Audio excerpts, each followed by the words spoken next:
Hello, hello, mic testing.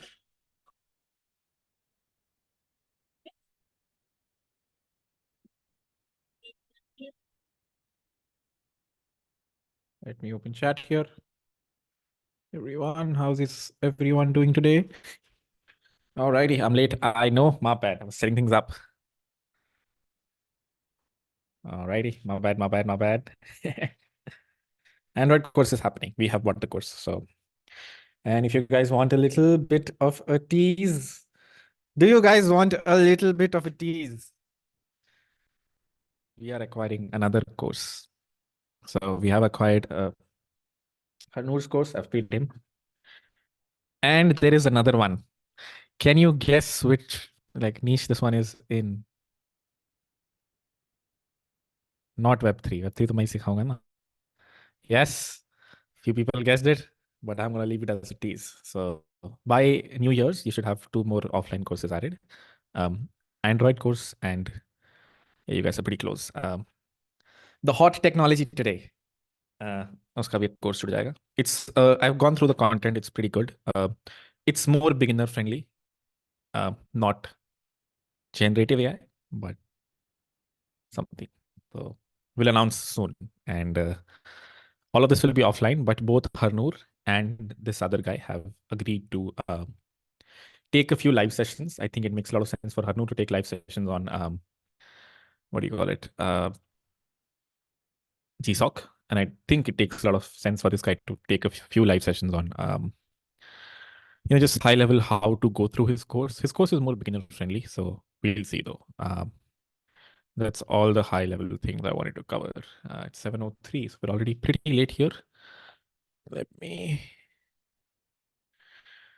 set things up. The only thing I would say is if you are, happy about these announcements, okay, we are adding more courses.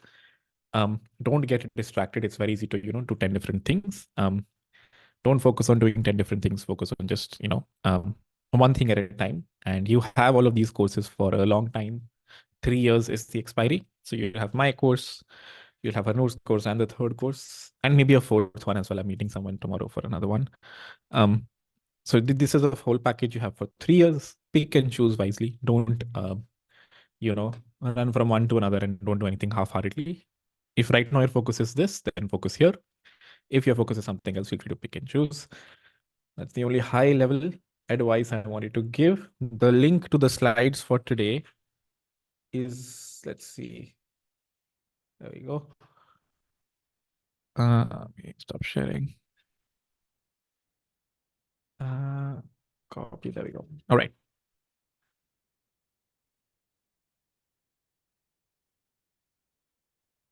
All righty. This is the link to the slides for today.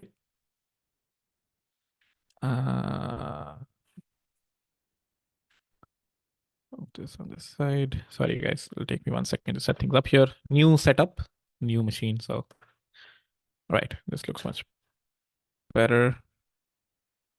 Let me share the right screen here. Oh, the hell. Right captions. Okay. Share screen. The right one. All right.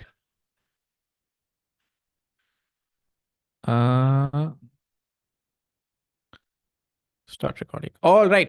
Sorry about that. Hi, everyone. Welcome to week 3.1. We're taking things slow, but I did just a comparison from the last cohort and this cohort. And we're actually basically running on schedule. In the last cohort as well, in the third week, we covered these topics. So we're doing the same here, only we have a lot of offline videos to cover this time as well, because, more content always helps, especially if you're a beginner. I'm seeing much more retention than the first cohort. I'm seeing a lot more people come to live classes, which is great. And I'll try to teach more visually here and in the classes to come. And I would urge everyone to be very, just give a lot of time during live classes. That's 4 hours. And after live classes in the offline videos as well and on the assignments. One thing that I wanted to talk about was, yeah, the classes are going slightly longer, 3 hours-ish, but you just have to stick for 2 hours. I'll try to cover content in 2 hours, and then the extra half an hour, I'm just taking notes. So feel free to skip that section. Okay? Today, we're covering middlewares authentication, global caches, and Zod. This is a decent chunk of basically hard backend stuff to understand. So we'll try to cover as much as we can in today's live video. Tomorrow, we're going to introduce databases, specifically MongoDB. We'll introduce tomorrow. And then I think eventually we will introduce SQL as well. That's a high level of this week. Let's get right into it. Let's begin with an example. A few of you might have seen the offline video where I said, "Ke bhaiya, hospitals." By the way, sorry, one question. Can you guys see the screen well, or is it still, I'm very big? Or is it okay? What does yes mean? Okay, cool. So I was saying, if you remember the hospital example from last week, I basically said, "Ke bhaiya, in a real world hospital is almost like a JavaScript project where there is a doctor's cabin and a few doctors are sitting here, or maybe just one doctor is sitting here. And this guy is heavily single threaded. He will only attend one person at a time. Does not matter how many people want to get into the cabin. They will all have to wait in the waiting area. And only when the doctor is like, okay, I am free, will the next person come in. So you can say technically the doctor is single threaded. The doctor does some tasks, specifically doing consultations, telling people what their health situation is. And he can only handle one patient at a time. This was the example we covered last week. We did not have this section. Now I've introduced this section. Okay, yaar, during COVID, you did not go to the doctor's cabin directly, or even otherwise sometimes. A lot of times, you come to the waiting area. Then you go through an insurance check. It does not happen in India, happens in the US. India may, they will ask you for insurance. They might ask you for your Aadhaar number. You go through some registration first. Then, if your insurance information is correct, or they know that you can pay them, is when they say, first go get a blood test. You go to the lab, get a blood test, get back your results. Then if they say, okay, if the blood test is fine, then go to the BP check maybe. And if this is fine, then you go to the doctor's cabin. You can't directly enter here. Doctor, what will the doctor do with no reports of yours? So there are a few pre-checks that happen before you actually enter the doctor's cabin. Your Aadhaar, before you reach the doctor, your Aadhaar insurance information is taken. Only if you have the insurance, you proceed. Blood test is done only if no STDs are present. Debatable, but you get the idea. If something bad is happening here, your blood is black in color, so they'll be like, oh, you're an alien. Go out from here. You're not allowed to meet the doctor. BP is checked. Only BP is reasonable. Well, you guys get the idea. Of course, even if it's unreasonable, you will meet the doctor. But assume that, a few pre-checks are happening. And people are like, okay, this pre-check failed, get out. You're not allowed to meet the doctor for some reason. Okay? Before you reach the doctor, all these things that you saw, which is all the three pre-checks and the doctor's cabin, are all the JavaScript thread. I am not saying that you have, parallel processes running here. I know in the real world, it will be parallel. Doctor's cabin will separately work and, multiple people can go here. But in the context of JavaScript, in the context of what we are learning today, which is middlewares, think of all of this as a single JavaScript thread. Think that there is a single lab attendant or a single doctor who is doing all of these things. He goes here, changes the hat and asks you for an insurance check, goes here, does your blood test, go here, does a BP check, kicks you out if something bad has happened, nothing bad has happened, lets you in the cabin and helps you out. So all of this is being done by one person. That one person can only handle one patient at a time. So one patient goes here, here, here, here, and then goes out, and then other patient goes here, here, here, here, so on and so forth. Alrighty, let's proceed. What is the equivalent code of this? Again, this is very heavily hoped on that you have already gone through last week's videos. Okay? Const express equal to require express, const app equal to express, initializing an app variable, and then exposing a single route for now. Okay, bhaiya, app.get / health checkup. Anytime a request comes here, we simply return back rest.send, your heart is healthy. We are doing no logic here. Ideally, you should do some logic here. The user will give you some input. You will do some validation on top. You will check, figure out some output. You will return that output to the user. But we're not doing any of that. Simple function to simulate. This is what's happening in the doctor's cabin. The question is, how do you do these pre-checks? Should they also happen here inside the app.get handler? Or should you introduce something else? More specifically, middlewares. I'll ask you a few questions at this point. How do you do auth checks? Okay, haan bhaiya, has this person Does this person have the funds to meet the doctor? Can this person actually, does he have insurance? Things like these.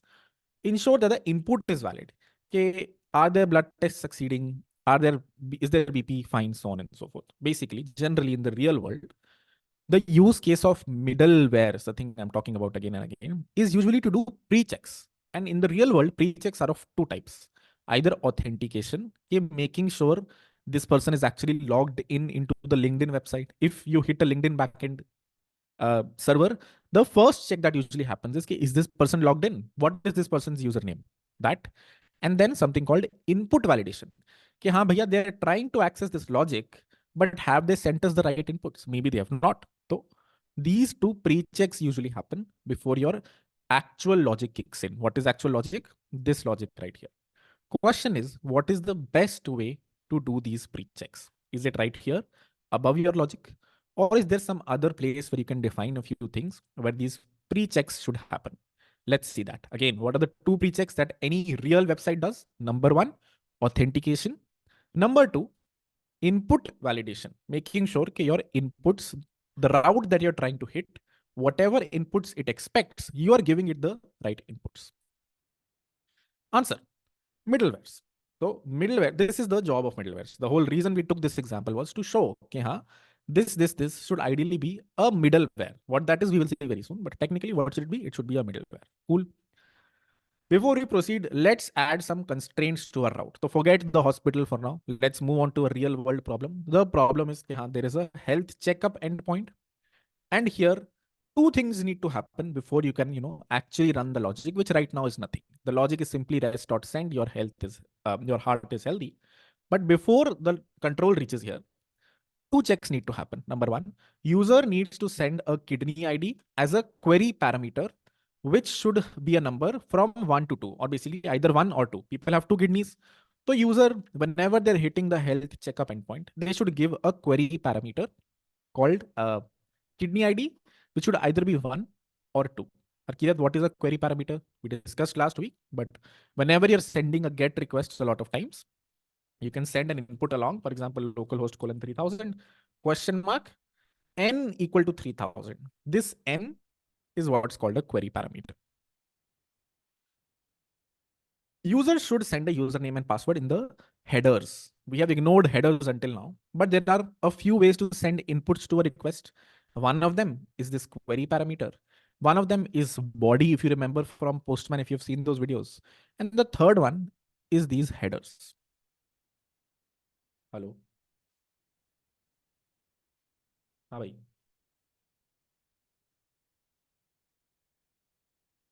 Oh, it's participants join करो ना. As the participant join करो, link नहीं है क्या? Oh, okay, 1 second. तो तुम्हें क्या चाहिए? Okay, OTP. हाँ, भेज दो. Quick pause here. Let's take a breather. Rookie has been facing some issues, so I'll just help him out with an OTP so he can log in. I feel a few people cannot get in. So to allow them to get in, we will have to wait for a few seconds. We will have to give him an OTP. Where does the OTP come? On this phone? No, it comes on a different phone. So I'll be back in 1 second. Need to grab an OTP really quickly. Sorry, guys. Uh,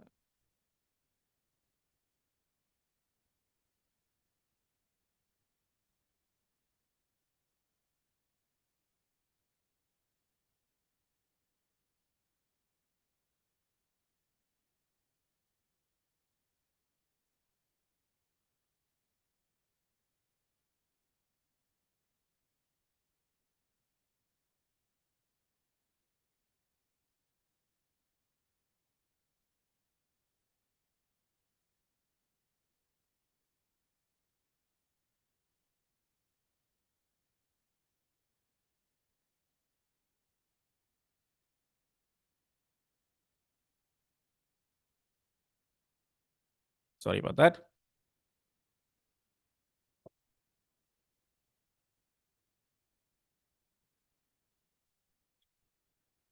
Sorry for the minor inconvenience. 068546 068546. Let me write this down. I'm going to forget this really bad.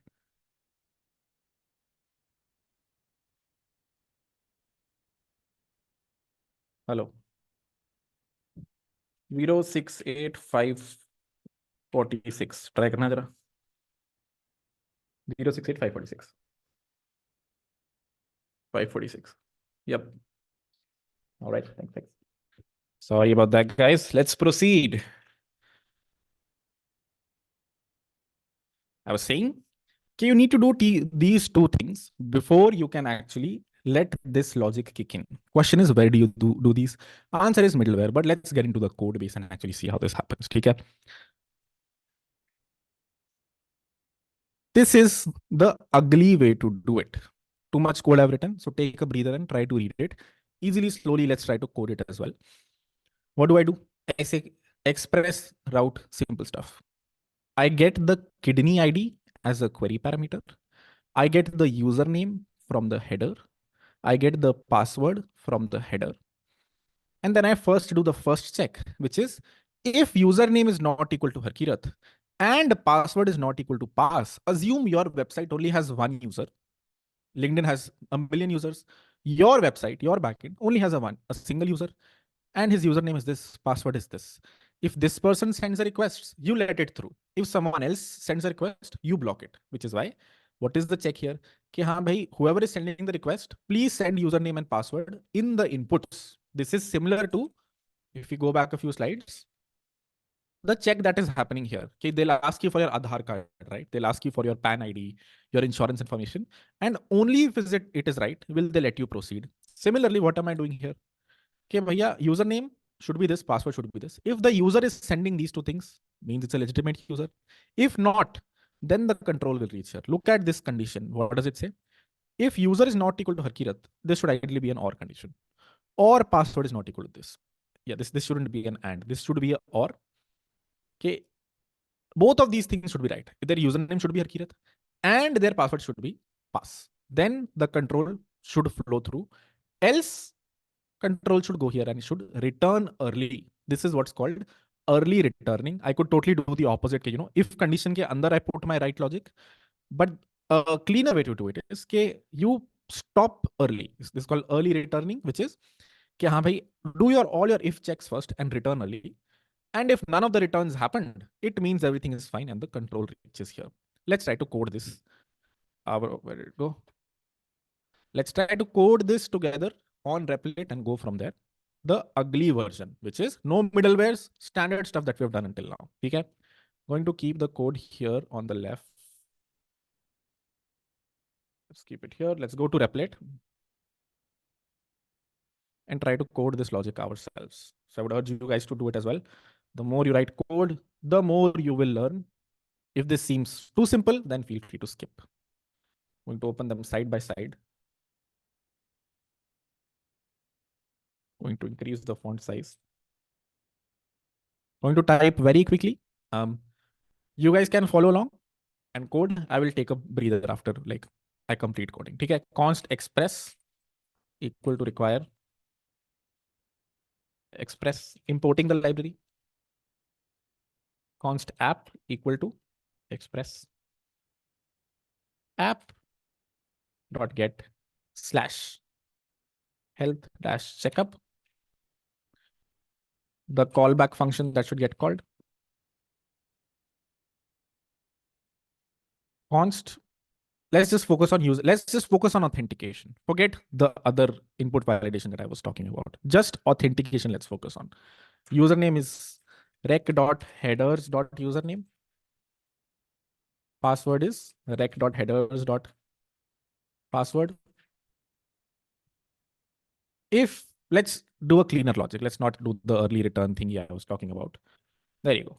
If username is equal to whatever, Kirat password is equal to pass, then we are good. You can do the standard logic. Do something with kidney here. Rest.json. Message your kidney is fine. All right. Just this much. Is it clear? I hope this is very simple stuff. If you have done Express until now, if you have skipped things, classes, then this might not be. But is this code base clear? Okay, we just have added another authentication check. I will show how this actually runs. We will post on Postman. But looking at the code, looks beautiful to me as well. All right, let's proceed.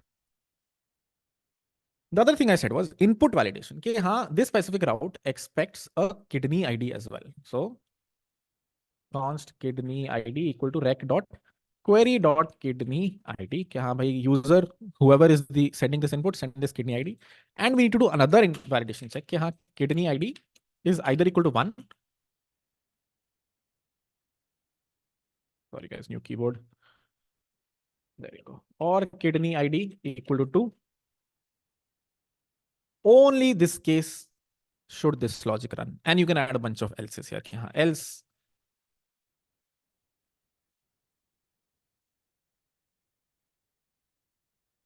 add input and then add another else here if you want. Let's not do that. Let's not complicate things. Let's just keep it very simple. And at the end, let's add a res dot status 400.json.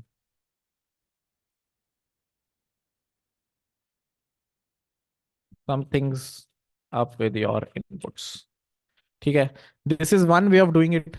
This is actually a cleaner way of doing it, the way I've done it on the right, which is do the if check in the opposite way. Basically do something like this. Ignore all of this.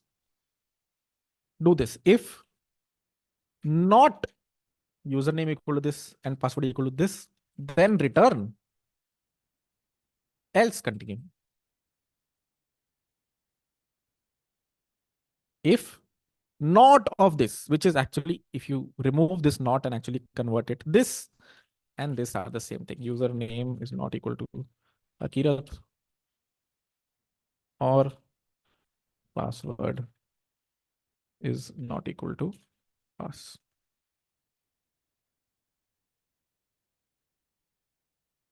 This condition and this condition is the same. Whenever you remove a negate, you make these not equal to, and you make this or. Why does this happen? Technically think of it. What is the first condition? If username is Harkirat, username sahi hai. Password is password. Password bhi sahi hai. Both the conditions are right. Not of this is, opposite of this is, username is not Harkirat or password is not pass. Either one of these conditions is met. It means the user input is wrong. And so we will stop the flow right here, which is why this condition or the condition that you saw here is one way to early return.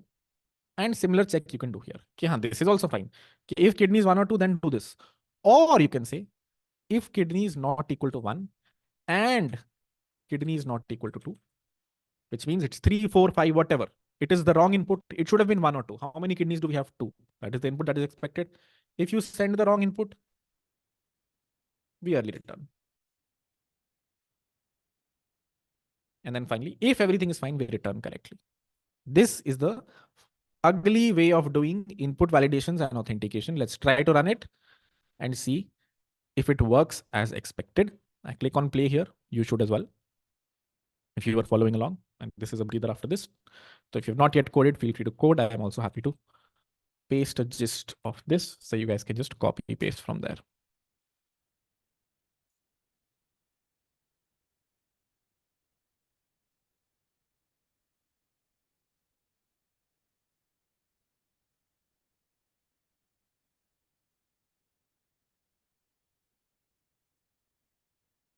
Oh, what am I missing?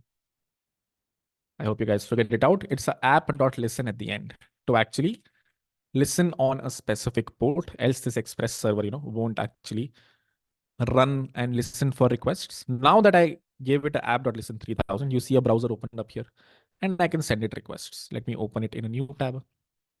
It gives me a nice URL. Let me send a GET request to this URL with username, password, and kidney ID. So I'm going to take my URL. You should take yours. Or if you want to do mine, you can hit mine as well because it's deployed on the internet now. Let's go here. And what is the route? Health/checkup. Open them side by side a little bit. /health-checkup. And I'm going to give a kidney ID as a query parameter. So remove this, make this a get, and give this as a question mark kidney ID equal to 1. All right. This input is correct. 1 or 2 is correct. And in headers, I will send the right username and password. password, pass. If I send this request, which is to my HTTP server slash health dash checkup question mark kidney ID equal to 1 with username Harkirat and password pass, it says something is up with your inputs. What am I missing? Can you check? Can you tell me, Harkirat? Pass. I already, oh no, I don't know it. What's up? Can anyone tell me? Something obvious only I'm missing. Okay, so many answers. Some people say brackets are incorrect. Brackets look okay. Some people say and. Oh, spelling. Is it spelling? Harkirat, Harkirat. Pass, password, username. Oh, kidney ID. Kidney ID. There we go. Let's stop it. Let's restart it. Kidney ID. Kidney ID. All right. Let's send that request. And it says your kidney is fine. What is the status code? Let's zoom this up a bit. Status code is 200. So our thing worked as expected. If I send in the wrong inputs, kidney ID as 3, it says something is up with your inputs, which means control did reach here correctly, and vice versa. If I send the wrong headers, if you log into Facebook with your wrong input and like username and password, it will tell you something is up, right? So similarly, if I give it the wrong input, even if I give it the right kidney ID, it will still say something is up with your inputs. Cool. Dumb way of doing input validation. Sorry, input validation and authentication. So what's the right way of doing it? Let's get into that. Unsure if I pasted this, just so let me paste this just right here. Open chat. You guys can just copy the gist and try it out locally on your REPL. Although I feel like so many people will try this, it will break. So try it locally. I'm assuming you will now understand how to run express things locally as well. Cool. Let's proceed. The dumb way of doing this, whatever checks you want to do here, do here. Finally, do your logic. What if I tell you to introduce another route that does kidney replacement? Inputs need to be the same. I tell you, this one is for kidney checkup. Introduce another route that is for kidney replacement. So it will be a post route that will also expect some kidney ID as an input. And you have to do both of these checks there as well. What will you do? You will write this code. Okay, first get call. I will do all the validation checks. And then same I've written here. Exact same code in two places. What principle does this violate? It violates the dry principle. Do not repeat yourself. If I have to introduce 20 different routes, which need to have authentication as well, which need to have kidney ID validation as well, writing this logic again and again for every route is bad. If you have to make a change, you have to make that change in one place, two places, 10 places, the number of routes that you have. So what if I tell you to say ugly solution, create a new route, repeat the code. I'm going to rewrite this code here, rewrite this code here, and keep on going. What is the way to fix? Whenever you have try, whenever you have do not repeat yourself, you create a function. You will be like, Kirat, I will not write these like this. I will create functions at the top. I will just do function call here, function call here. That fixes my try. I am no longer repeating everything that all the logic that I had to write. I will rewrite at the top. So something like this. Function 1 at the top, which is the username validator. Function 2 at the top, which is a kidney validator. And my app.get will now be like, if not username validator, return this. If not kidney validator, return this. Else return this. So my validation checks are slightly linear now. I only have to add whatever 7 lines of code rather than adding whatever 20 lines of code in every route. And whenever there is a change that needs to happen in the kidney validator, let's say humans begin to have 3 kidneys, then I'll just add another check here and kidney ID equal to 3. I don't have to write that change here, and all the other routes. I have to make that change in one place. Arkira, problem fixed. I will say yes. But as you can see, there is still a lot of code repetition. This code this code is still in two places. You can optimize it further. You can be like, Akirat, I will move this rest call here. Yes, you can do 100 things to bring it as close to optimum. But the real optimum in Express and generally in other languages for this use case is to use middlewares. When you know you have to do a bunch of pre-checks, you move them some other place, and that some other place is called a middleware. Now let's see what's the ideal solution to this problem. And it is a middleware. Breathe in, breathe out. Slightly jarring concept, but with all the pre-checks that we have done, hopefully this becomes simpler. Look at a route now. Let's say I have 3 routes, and all the first 2 routes at least need to do both username validation and kidney validation. First, ignore this part. Just focus on this. Isn't this clean? कि हाँ भाई app.get/health checkup. Userware middleware, some function that will do the user authentication checks. Kidney middleware, some function that will do the kidney checks. And then finally, my handler, which will actually handle my logic. Isn't this 100 times cleaner than this? कि हाँ, do a first check here, second check here, and then do my logic. The fact that this route can only worry about its application logic and defer all the authentication checks to someone else somehow. How is this happening? We will see. But isn't this cleaner? Yes, sir. It is 100 times cleaner. It's just my logic and all the validations that need to check. I have passed in upfront here as callback functions. This is how you use middlewares in Express. And as you can see, if I have 3 routes, first is a health checkup route that needs to do a kidney checkup and user validation. I give both of these middlewares. Second is a kidney check route, which needs to do user validation and kidney middleware. I need both of them. The third one is a heart check, which does not need the kidney validation. Kidney is not expected as an input. Heart ID is whatever. But username validation it needs to do. So here you can just pass in the user validator. So that is how you can pick and choose and pass various middlewares. Question is, how do you define a middleware? How does that middleware do an early return? Or if the validations are right, how does that middleware send control to the next middleware?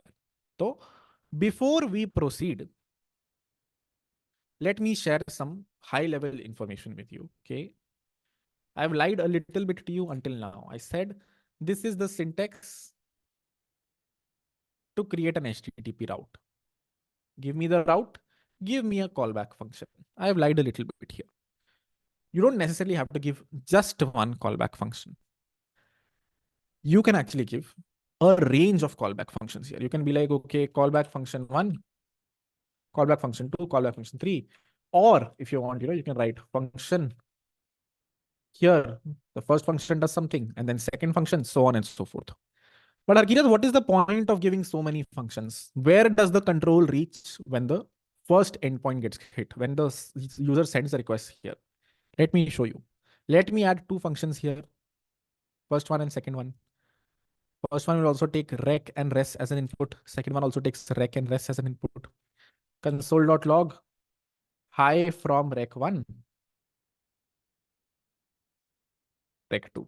And let's say the first one, no one responds back. No one does. I can do a rest.json here, but let's say I don't do that.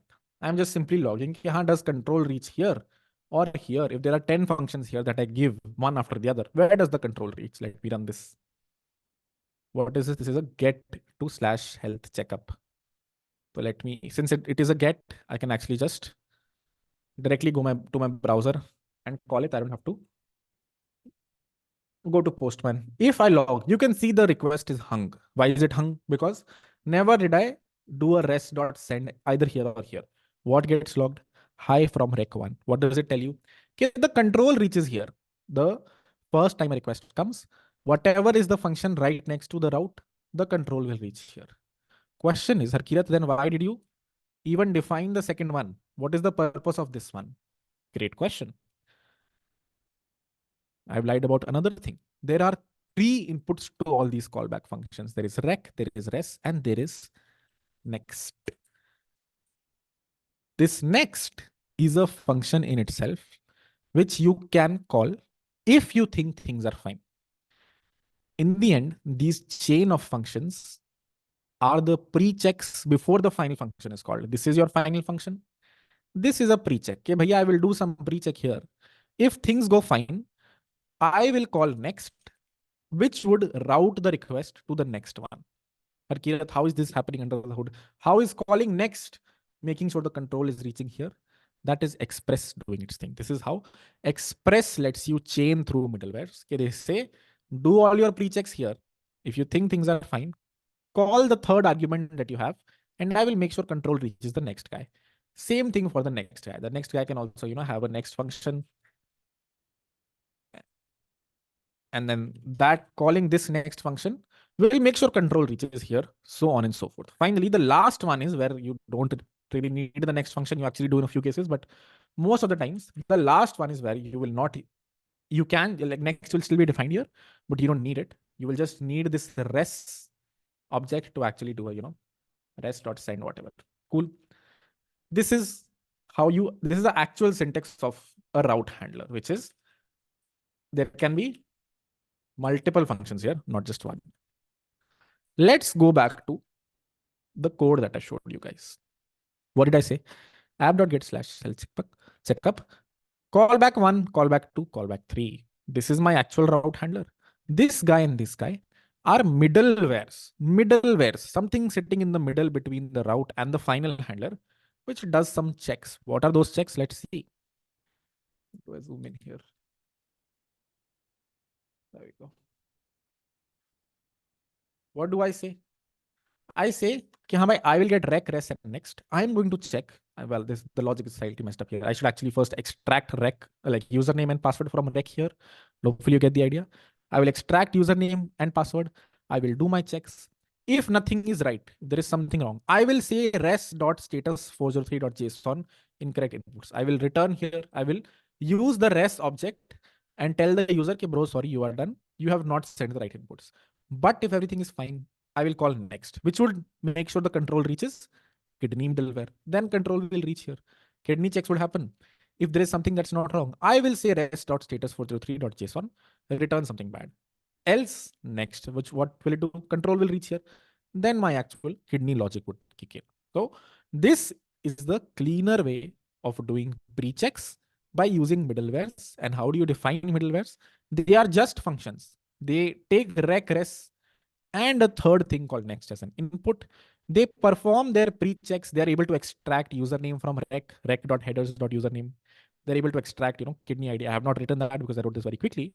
But here there will be a line here that will be like const kidney ID equal to rec.query.kidney ID. Then I do the checks. And if anything is incorrect, I return right there. Else I call next, which would make sure the control reaches here.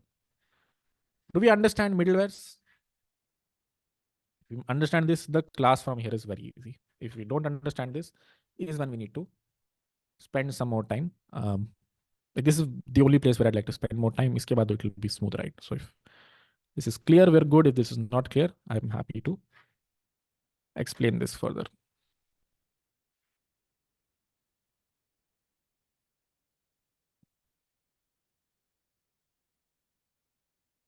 So 75%, which basically means we will take a pause.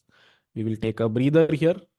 And we will try to answer some questions from chat. People who understand this, feel free to take a pause.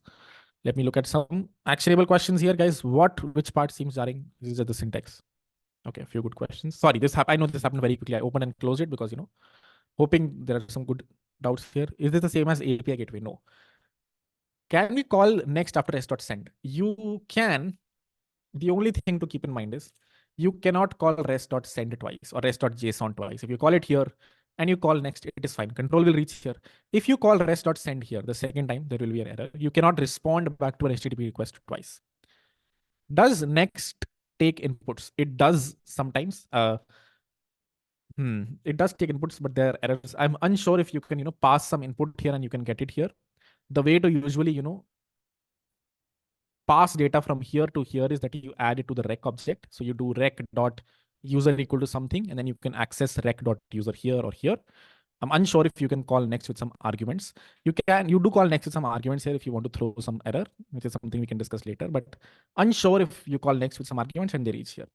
Is it the same as API gateway? No, it isn't. It's running on the same HTTP server. It's just a separate place to do validation checks. That is it. Why are we not using promises in callbacks? I mean, one, there's no real need for a promise here. And two, the express library is not promiseified. There is another library called express promises that does this, but okay. What is the difference between app.use versus app.get in middle? What is the difference between app.use? We will get to app.use very soon. Before we get there, what are the doubts here? After s.send, why have you written return? Where have I written it? Okay, in our original gist, I guess. After res.send, I'm assuming this is where you're asking, why have I written return? I don't have to. It basically makes sure control doesn't go after this. I can totally be like, if else, do all of this. So I can totally do like this as well. What return does is, ki, haan, bhai, the control will not proceed. So you can put return here, or you can add an else here. Both will do the same thing. If you return, means control will never reach here.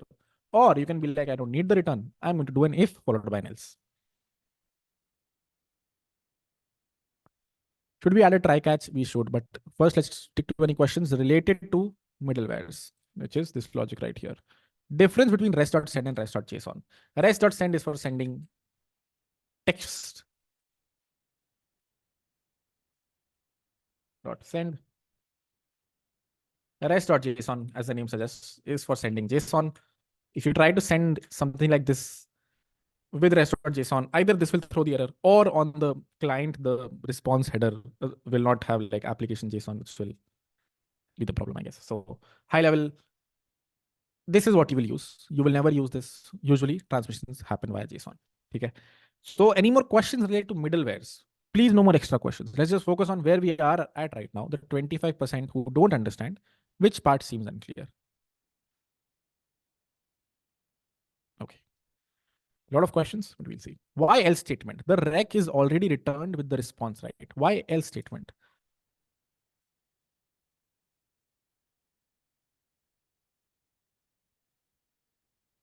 Bharat, I did not understand your question. Is DDoS protection part of middleware? Not exactly. DDoS protect, you can do what's called rate limiting here.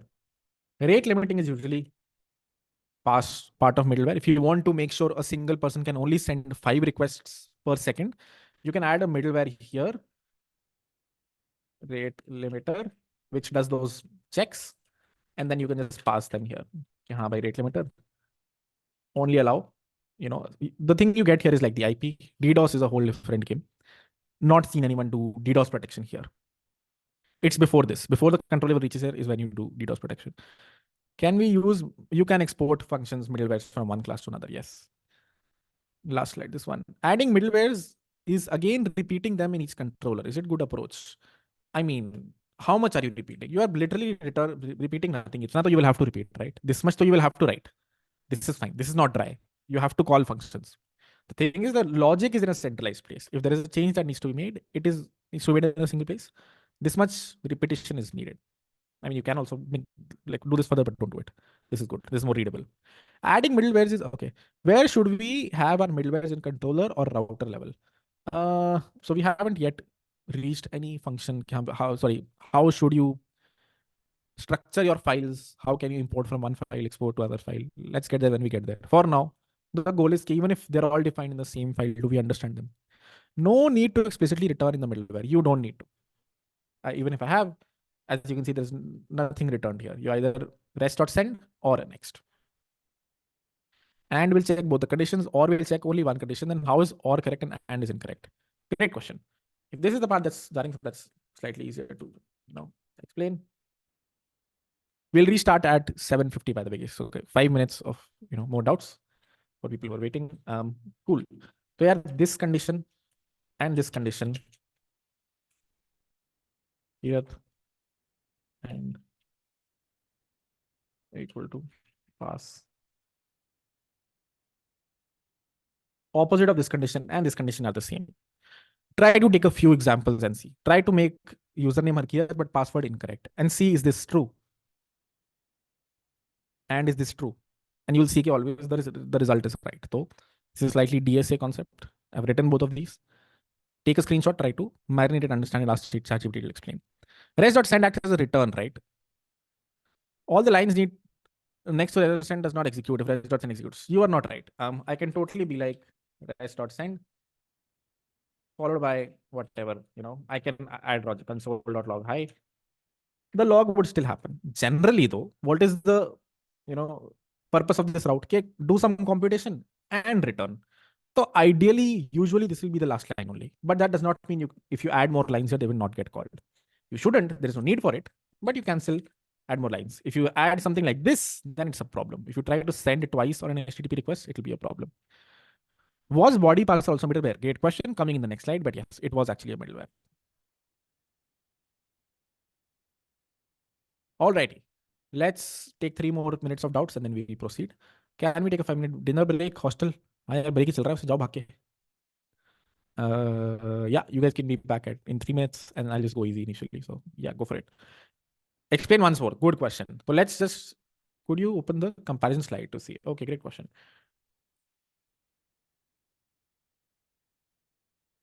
This is the old logic.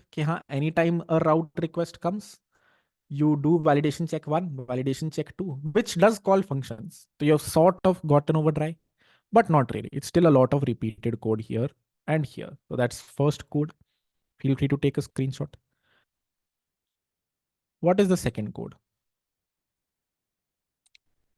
It is this. Okay, I have defined 2 functions. They are not standard functions. They don't take inputs and return something. They take request, the request object, the response object, and next as inputs. Next is the new thing we have introduced here. Haan bhai, anytime you're writing a middleware, you will get 3 inputs. This is like this person, right? This person right here. The person who's sitting here on insurance check will do some validations and then boom, be like, next, go to the blood test. And then the person who's sitting here will do your check and will be like, next, if your blood test is fine. If your blood test is bad, he'll be like, sorry, rest.send, get out of here, right? So similarly, what are these 2 middlewares doing? First one is, if the condition is correct, whatever condition it needs to check, then if it is not correct, then it says, get out from here, rest.send something or rest.json something. If the condition is correct though, like next, whoever is the next function, please get called. It doesn't care who the next is. When you define this is a general generic function. It doesn't know, okay, after this will come or something else will come. Whenever you're defining the routes is when you give them the order. By user middleware first, kidney middleware next, or vice versa. Cool. So this is a slightly better approach of, doing something before the actual logic is called. Let me share a few good examples of this. One good example of this is if you have a handler, a very famous sort of middleware is rate limiter is one that I just showed, but the other one is calculate requests. Just calculating how many requests are hitting your server. You can create a middleware whose sole purpose is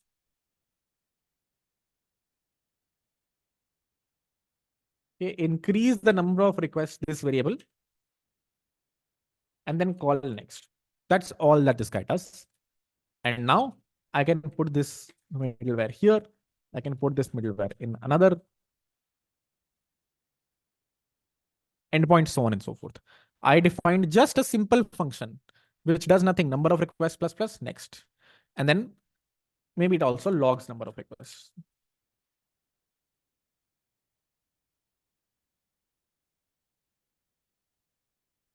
Now if I run this and if I send it a bunch of requests,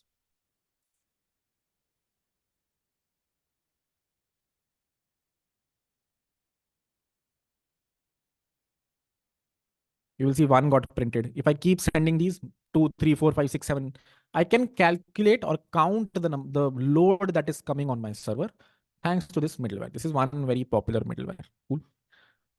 750. So let me do another poll just to make sure how we are doing. And then I think we'll either way proceed. But again, as always, we will take doubts at the very end. And let's not break the flow of the class. Okay, great. ऐसा क्या बता दिया भाई मैंने पिछले 5 minute में? Anyways, we are at 92%, which is great. So let's proceed. Again, doubts will be taken at the end. Let's not break the flow. And everything from here is slightly disjoint from this also, and slightly easier than this also. So should be easy to follow. And then middlewares, we'll take another doubt session at the end. Cool. Last thing in middlewares, app.use. Do you guys remember? I kept telling you, please, if you want to get the post body parameters, use app.use. Use app.use. Write this line of code, and only then can you catch any body that postman sends you. This body right here in your post request handler. I said you have to do this app.use express.json. And I said, haan, we'll explain later what is this use. This use means कि भैया, this middleware is going to get called everywhere. It is basically similar to, let's say I define my own middleware here. Function, I'd already written a nice one. So this one, as you can see, I had to write it in two places, right? If I know that a middleware needs to be called in every route, I can simply be like app.use middleware. And what will that do? That will be like any request that comes to any route after this line, any request that comes to any route after this line. If this post is above it, then it won't happen for this post. But anything that comes after it, it is the same as putting this middleware here. So app.use, the purpose is, okay, bro, any routes that are coming after this will have this middleware added. And the one that we saw popularly was this one, express.json. Now you might ask, Harkirat, why are you calling it here? We did not call it here. We did not do this. Why are you doing this? The answer is that express.json itself returns a function, which is why this works. This doesn't return like a number. It returns a function in itself, which is why express.json you can call here and call calculate requests you shouldn't call. But app.use says, okay, bhai, now that I've put this, let me actually remove this. Let me do a rest.send JSON message. Hi there. If I run this, you will see that this middleware gets called every time a request goes here. I guess you guys are hitting it. I'm hitting it as well. And you can see this number keeps going at, which means even though I did not pass it here explicitly, it is first being getting called. It is calling next, which is how why the control is reaching here. If I remove next here, this request will remain hung. This is the same as it's getting here. Just because I've used app.use does not mean that this will be called irrespective. No. Only if this guy calls next will the control reach here, else it won't. Cool. That is what app.use does. It actually takes a middleware only as an input, which means whatever you're sending as an input should ideally be taking 3 arguments, and under some conditions should be calling next, which is what makes it a middleware. And the one that we used was express.json. What is the purpose of that middleware? The code is out there. You can actually go to Express and read it. I don't think it exists in the Express code base. I think it exists in the other one, like the body parser code base. But at a high level, what it does is, any request that is coming, sabse pehle to bhaiya, if I put express.json here, firstly, that request will go where? It will go to whatever function this guy returns. And let's say this is that function. This function actually, extracts the post body, gets these arguments, and actually puts them somewhere so you can access rec.body here. You might ask, Harkirat, why is this body so weird? Why does this body need this thing? But rec.headers doesn't, rec.query doesn't. Good question. The answer someone gave in an existing class was, you don't know what body is. It could be JSON. It could be text. It could be HTML. It could be anything. So the reason you have to specify this specific middleware, please handle it, is because you tell, I am expecting JSON as an input. Please parse out JSON as an input from this specific request. Cool. This was the last thing in middlewares. I think there are some assignments which you should do in your own time. But at a high level, these are what are middlewares. Very sort of jarring concept. At a high level, what is it? It is this. It is the people that sit here and do initial checks before your actual logic gets called. And these initial checks are usually of two types. Authentication checks, making sure this user is signed in. Input validation, making sure this user is sending the right inputs to you, which in our case, we said a hard-coded username and password, Harkirat and pass. And we said kidney ID can either be 1 and 2. If it's something else, we will return back wrong inputs to the end user. So we did input validation and authentication the right way. A few assignments to do after this would be count the number of requests, create a middleware that does that. I've already done it. Find the average time your server is taking to handle the request. Try this one out. Yeah, as requests come in, every request will take some time to actually execute. How can you find the total time a request took? You will need two middlewares here, figure something out. Not going to share too much detail, but this is a good assignment to do after the class later on. Cool. Take a breather. We understand middleware. 91% of people do. Baki doubts will come later. Let's proceed to input validation. Why do you need input validation? Let's see with an example. What if the user sends the wrong body? Let's look at this example. Would urge you to code this example locally. I'm going to do the same. So to open this here, going to open. This is the code you need to write. I'm going to write it here on my replit. You should write it on yours.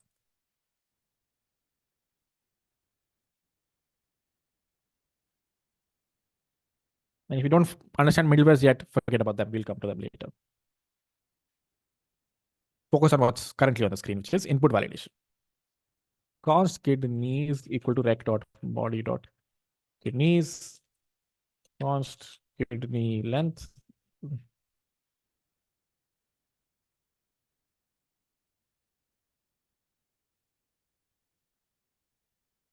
Whatever you want.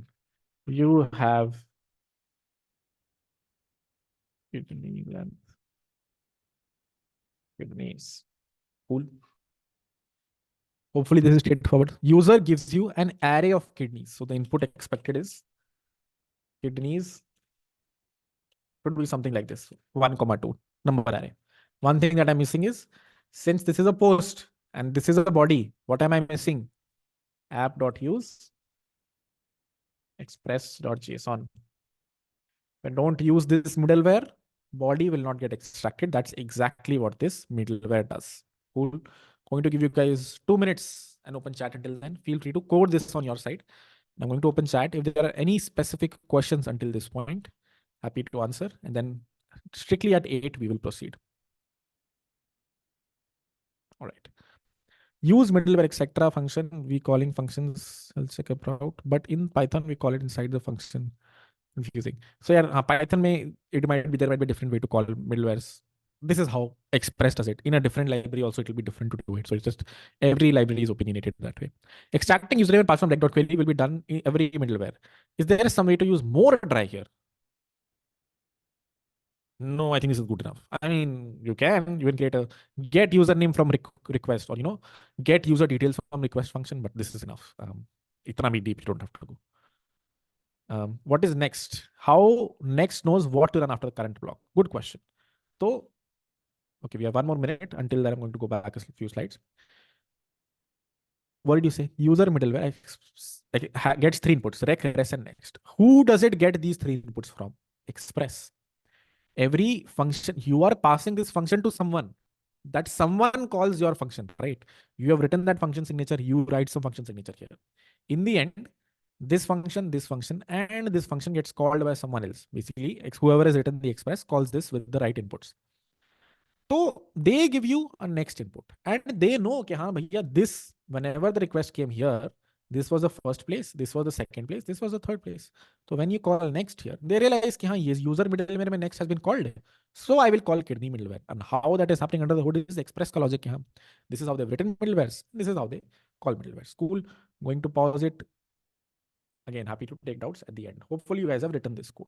Run this code.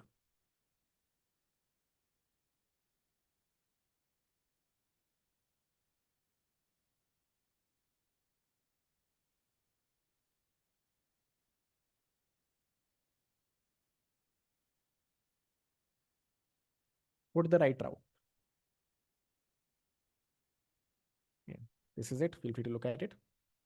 I'm going to open Postman. Paste the input, make it a post, go to body and send. a JSON object as input here. And what are the inputs? Kidneys, which is 1 and 2, let's say. People have two kidneys. Post, send request. What does it say?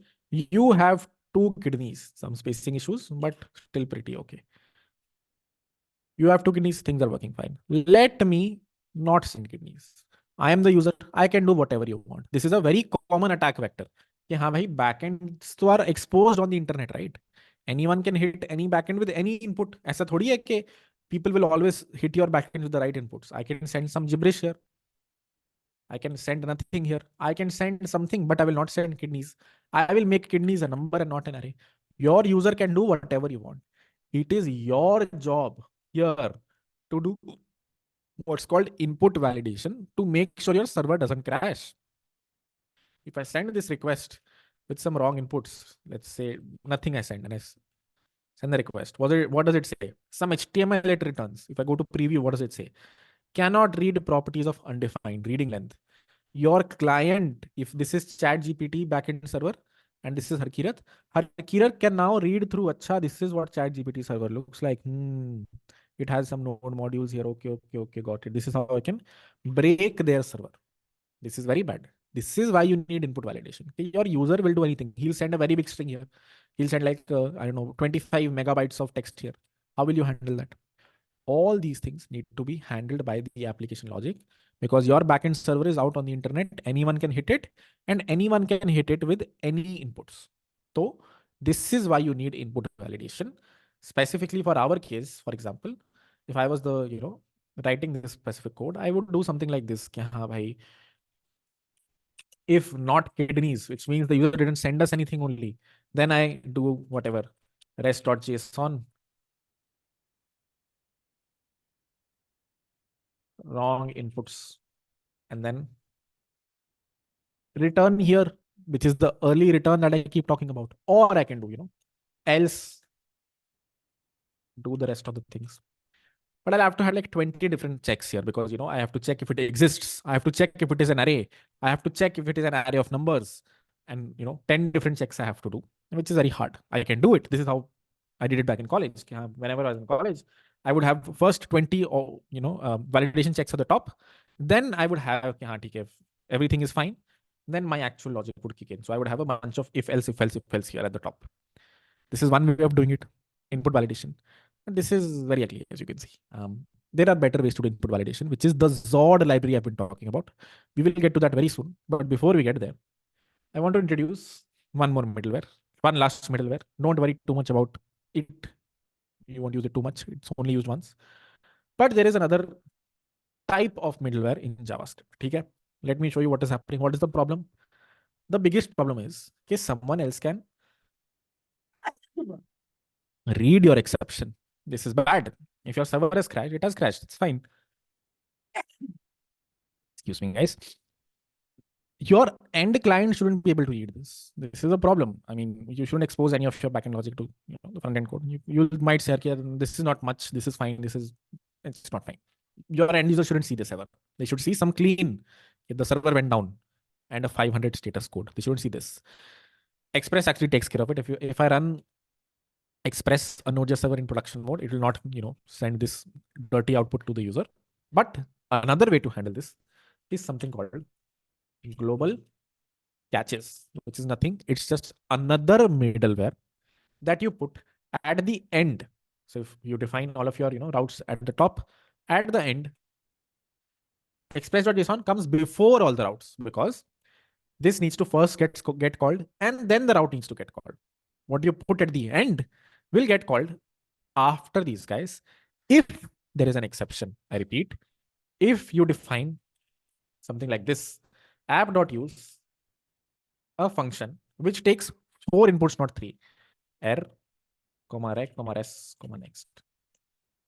If you ever define a function or a middleware like this at the end, which takes 4 inputs, not 3, then anytime there is an exception here, this guy will get called. And here you can do some clean things. You can be like res.json message, sorry, something is up with our server. What will this do? This will say, haan bhai, any of the routes, if ever there is an exception, what is an exception? If you try to access kidneys here, an exception is raised. Cannot read property of undefined reading length. What was I reading? I was reading probably kidneys.length here, const kidney length equal to kidneys.length. Anytime there is such an exception that is raised, it will either reach the end user, or if you add a global catch, or if you add another middleware at the end that takes 4, not 3 inputs, then the control will reach here. And you can do fancy things here. Okay, bhai, I'm going to send a cleaner message. If I run this now and I send erroneous input, you will see it says message, sorry, something is up with our server. Server is responding very clearly. The exception is hidden. This is what is called a global catch. I said you don't have to worry about this too much, because this is just once you have to add this to your code base and forget about it, so that these errors don't propagate to your end user. Cool. What was the high level learning? Yeah, bhai, other than these middlewares, there's another category of middlewares called error-based middleware, something like those you call them, which take 4 inputs, not 3, which are defined at the end after all of your routes. And if there is ever an exception here, control will reach here. So what would be the flow? Currently, if I send this request that you saw in Postman, the control will first reach this middleware. It will extract the body. Then this one, here, exception will be thrown on this line. And rather than it being returned to the end user, control will reach here, and the end user will see this. Usually here is where you do, log your error count plus plus. This sort of keeps a track of the number of exceptions you're getting on the back end. And if this goes above 100, you can alert another system, things like these. You don't actually have a variable here. You have some other place for your putting all of these logs, putting all of these exceptions, so that you can look at them as the developer. So this is another thing that this guy is supposed to do. But for now, simple stuff, straightforward stuff. What's called a global catch? Let's quickly go through the slides, and then let's proceed to the next section. Validation. What if the user sends the wrong body? You saw something bad happens.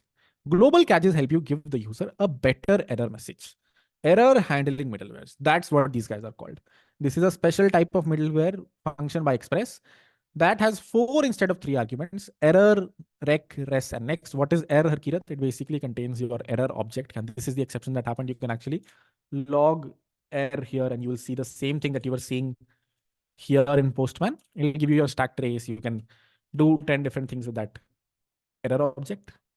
Not worried too much about that right now. Express recognizes it as an error handling middleware because of these 4 arguments. Express knows कि हाँ भाई, anytime there's an exception in any route, send the control here. What is the purpose of next here, Harkirat? You can have multiple error middlewares as well. So if you want to have one that logs it to a server, second that maintains a track of number of errors that have happened, and third that actually returns this to the user, you can have a chain here as well. Cool. That's done. Middlewares, global catches are done. Authentication and Zod is left. Quick breather here.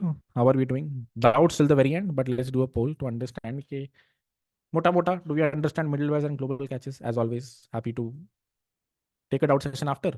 And if needed, do another offline video with more, real world examples.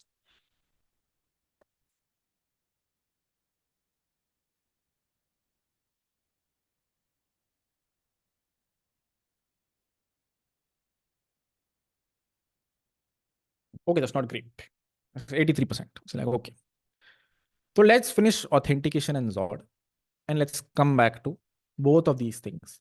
Authentication and Zod are disjoint from middlewares and global catches.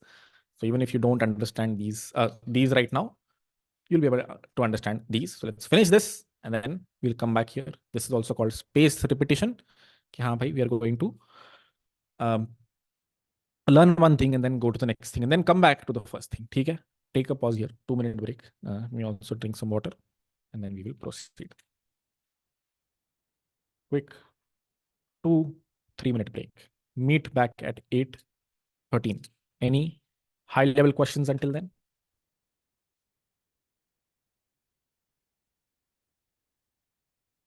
Okay, let's see. Firebase authentication is only this fundamentally. No. Completely different. We'll come to it. What if we perform some asynchronous task like fetch or something from database or enter inside the middleware before calling next? You can do it. You can totally be like function middleware rec res next. You can make it an async function, and then you can be like await, fetch, do your thing, and then call next. Or this cannot be an async function. You can be like fetch dot then, and then here you can call next. Either works. What we are calling next? We are not giving any parameter. How does the next middleware know the same parameter? Great question. You call next here with nothing. How did this get called with rec and res? Great question. You are not calling this function. You are calling a function in Express, which is calling the next callback with the right things, which is why you don't have to pass rec or res here. Hopefully that's clear. Does semicolon necessary at the end of the line? No, not in JavaScript. Do you have to define the exception? Do you not have to define the exception? No, no, no, no, no. What do you mean by that? I mean, you can throw exceptions here. That would also do the same thing. Control would reach here. Even if you don't throw an exception, if there's a real exception that happens, it goes here. Does next send a request to the next middleware in the same route, or the next call the next user? That no. Next middleware in the same route. It's not. If you are here at insurance claim and they say next, the JavaScript thread moves to your blood test, then it moves to your BP check, then it moves here. Then you go out, then the next person comes in. Next does not mean that next person should start. Cool.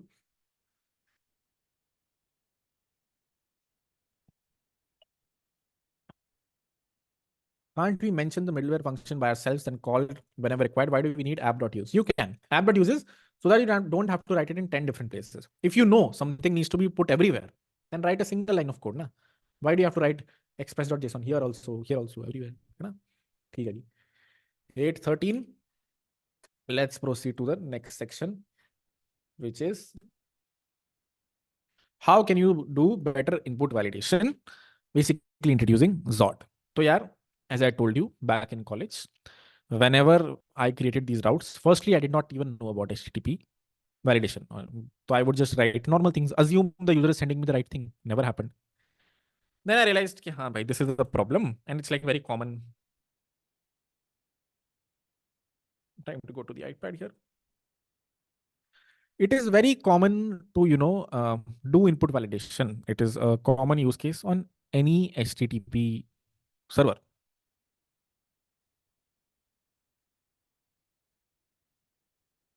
This is so difficult. Let's see.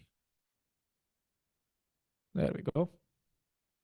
So whenever, irrespective of whether you're writing your backend in PHP, I used to write in PHP back then, in the end, you will have some function that's finally handling your request. And here at the top, I realized eventually you have to do multiple checks. For example, if you are creating an endpoint where user comes to sign up and sign in, what will they send? They will send you an email. They will send you a password. You need to make sure the password is, strong. So password needs to be at least 6 digits. So letters should have a capital, should have a small, so on and so forth. These conditions need to be met for this. And email needs to be a valid email. You cannot send, ABC here. It needs to be abc@gmail.com, something like that. So usually you have to do a lot of these input validation checks here. And it's very hard to keep track of the amount of validations you have to do. For that reason, came into existence a bunch of input validation libraries. Their sole purpose is, okay, bhai, don't worry about this. You tell me what do you expect. I will internally do all the checks. You tell me, acha, you need username as one field, email as one field. This needs to be at least 3 digits or whatever. 7 digits. This needs to look like an email. It's fine. I have all of that logic. I will do it for you. You don't have to worry about writing this ugly logic at the top of your route. You just have to do one call and you have to tell me the structure of your input. Zod is one of such libraries. There are many, but the most popular one in Node.js is Zod. So that's what we will explore next. Okay, how can you use Zod to do input validation the right way? Okay. What is input validation the wrong way? It is this that you see on the screen right now. Okay, you put a bunch of manual checks here. Better way to do it is this. Now, here is where we will understand Zod a little bit. Let's actually go to Zod's GitHub and see what they say. Look at their documentation. What do they say? What is Zod? TypeScript first schema validation with static type inference. Oh, too many things here.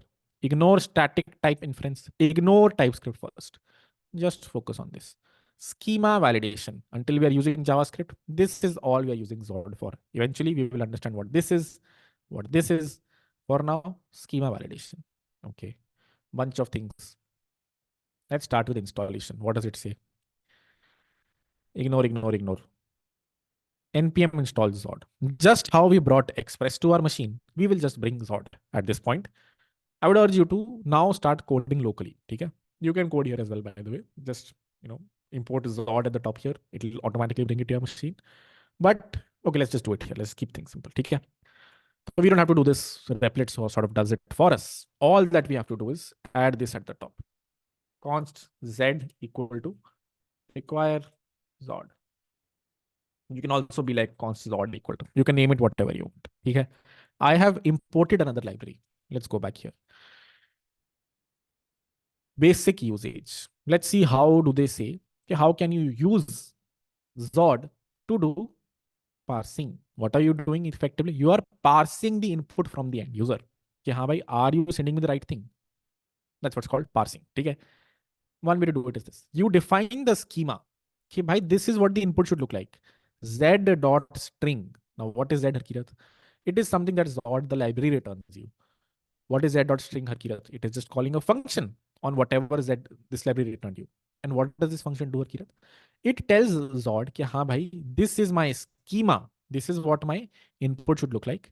And then whenever you call my schema dot parse, or ignore this, my schema dot safe parse, and give it a string, it will either return success true or return success false based on whether or not a string was passed as an input. Can you guys guess where I'm going with this? What do you have to do at the top here? What is kidneys? Kidneys is an array of numbers. I said that or not? Kidneys can only be an array of numbers. I said I can either do manual checks here or ignore this, keep this, ignore this. I can either do 1,000 checks here. Ki haan, is the input correct? Have they sent me an array of numbers? Or I can simply be like const schema equal to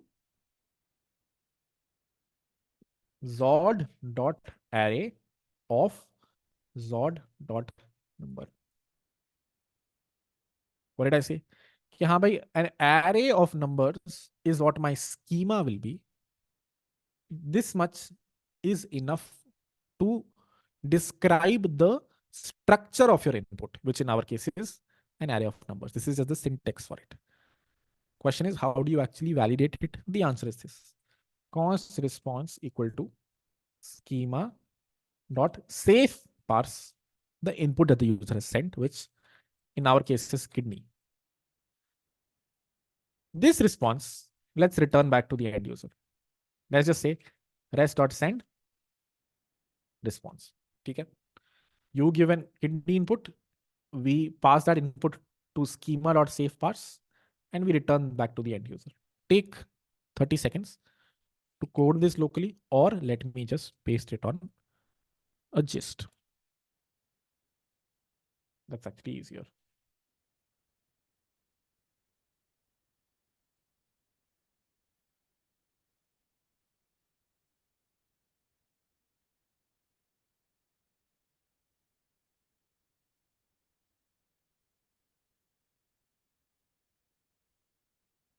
All right. I'm going to give you guys 10 more seconds to bring this in your own replets.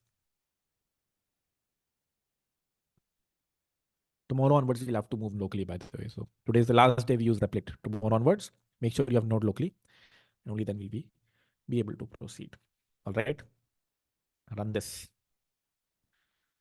First thing it runs, npm install Zod. Thankfully, Replit just does it for you. Whenever you introduce a new library, they install it.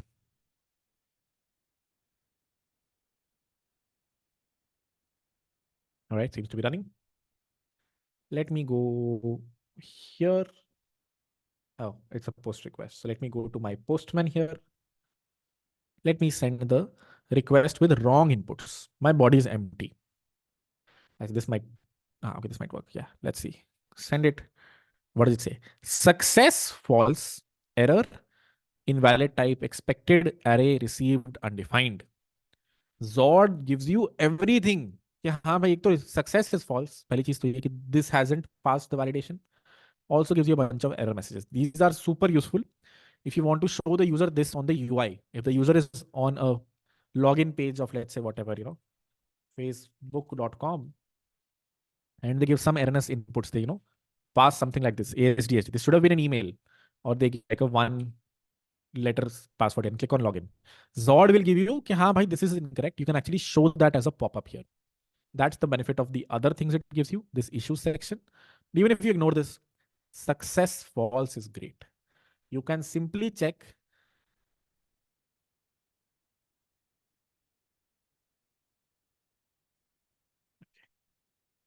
You can simply check if not response.success, then, rest.json, whatever, sorry, status for 11.json message input is invalid. Or if you want to give a better, like, more descriptive issue, you can from here. Even if you don't, it's fine. Main thing is having this if else check here. Cool. Stop this, rerun this. Now in just one line of code, I was able to do input validation. Of course, there's more here. This is where, this is where the meat of your uh, energy will go, trying to describe this for every input, having a different schema described for every route of yours. But once you have that, you can simply, call that input is invalid. Let me pass the right input. Kidneys is an array of numbers. And then if I send it, it's a response success. I can actually give a better response here, but you get the idea. Why is this cool? Again, because one line of code did everything. What is still difficult is this, Sakiyat. How did you describe this? Great question. Let's write a few more. Let's say your input that you're expecting from the end user is supposed to be like this. An array that looks like this. Username, which is a string, email, which is a string that looks like an email. So it needs to validate कि हाँ, it has an @ in the middle, it has a .com or .something at the end. ठीक है? Needs to do this validation. And a password, which is at least 8 whatever letters. And a country which is either in, which means India, or let's say US. Okay? User needs to give you 3 things. How will you write the Zord schema for this? It will look something like this. Const schema equal to Zord.object. Okay, bhai, the top level thing needs to be an object. And the object needs to have 3 fields. Email, which is a string. So Zord.string. Password, which is also a string. There are more conditions, we will get to them. And country, which is either literal, means it's literally this specific string in, or literal US. Cool. This last one might feel a little tricky. How are you doing ors and ands here? It's just the syntax of Zord, unfortunately. You keep getting nested and nested. For example, let's say this, I said this has a kidneys array object as well. You would have had to write, kidneys z.array. And then here you would have had to write, z.number, so on and so forth. So this object can get more and more complex. This is super important to spend some time on, though, understanding how you can create schemas, because we will need this as we go into more concepts in the future. So get comfortable with the syntax of writing / describing your schema. And then calling it is much easier. You just have to do this schema dot save pass in the input from the user, and make sure, this succeeds. If it does succeeds, do the thing. If it does not succeed, then return a 411. Okay, bhai, the inputs are incorrect. Please fix them. Want more descriptive errors? Send more descriptive errors. Do we understand this? How can you create Zod schemas? Let's do a poll.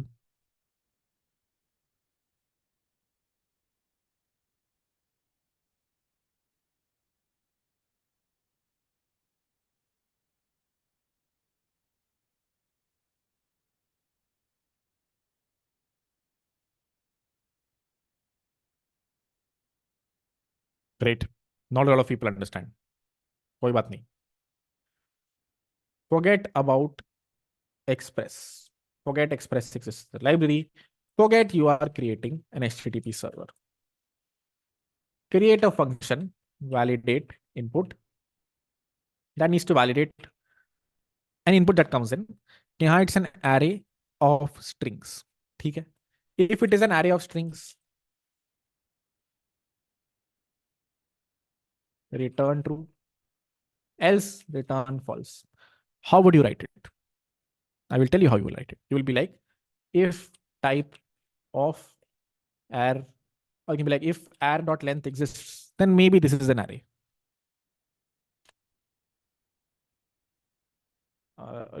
Type of is probably a better way. Okay, you'll do a bunch of checks. If type of array equal to whatever this is, I think it is either object or array. Let's see. Type of object is equal to object and array.length is greater than equal to 1. Return false array of strings with at least one input. Okay, this is your assignment, your question that you have to fix. Given array as an input, return true or false based on whether or not it's an array of strings.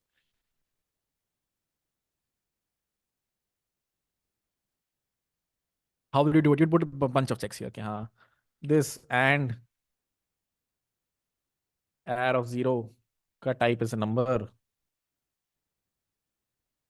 This is also not enough. You'll have to actually check all the elements. You'll have to put a for loop, something like this. Everything is a number. What is every here? Ignore. But at a high level, you have to do a bunch of things here. If you using Zod, all you had to do was const Zod equal to require Zod. One line of code. Const schema. You can define it inside as well. Schema equal to Zod dot array. Okay, bhai, the input needs to be an array. So my schema is this. Don't even worry about anything else. Don't pass in any input. I think you might have to. It needs to be an array of something, which in this case is a number. I don't know if I've written it here, but you get the array of strings. Let's make it number. All right. Okay, bhai, schema needs to be an array of strings or whatever number. This is nothing. This doesn't do any validation yet. This is like defining a function. I will call the function here const response equal to schema dot validate array. And then let me just log response. So forget Express totally. Just focus on Zod. Zod can be used independent of Express as well. It's a validation library. You tell it a schema, you give it an input, it will tell you whether or not the input follows the schema. So if I call this and if I run it, what do you think will get logged? An error will, because I wrote Z here, I should have written Zod.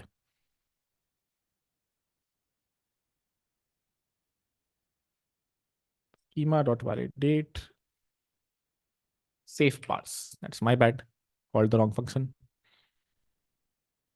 And lastly, it says success true data something. Ignore data. Success true. Let me pass something incorrect here. Just one thing I'll pass incorrect. First one I'll make a string. The rest I'll still keep as numbers. Success false. So this one line of code was able to do what I had to write like a very big if check for, right? So that is why you use sort. Does not have to be used with Express. And as your use cases get more complicated, for example, as I said, the use case could be validate an object. which looks something like this: email and password. You can email string should look like email. Password should have 8 letters. Then you can be like const schema equal to z dot object. Okay, the top level thing needs to be an object, and the object needs to have two fields. So email, which is z dot string, and thankfully it just gives you something called email that you can chain along, and it will perform the email validation checks for you as well. And similarly, password z dot string dot min 8. So it will just give you a bunch of these constructs which you can read here if you want to. For example, these are the primitives it gives you: z dot string, z dot number, z dot boolean, z dot date. And you can, if you keep scrolling, you'll find a bunch of extra things you can do. Z dot string dot max 5, which will validate whether or not a string is maximum 5 digits or 5 letters. Exactly 5 letters, minimum 5 letters, so on and so forth. Dot email will validate whether or not this input is a real email or not. So if I say, bhaiya, validate an object here that looks something like this, make sure it has two arguments, email and password, and this follows the email pattern. This has at least 8 letters. You can define the schema like this.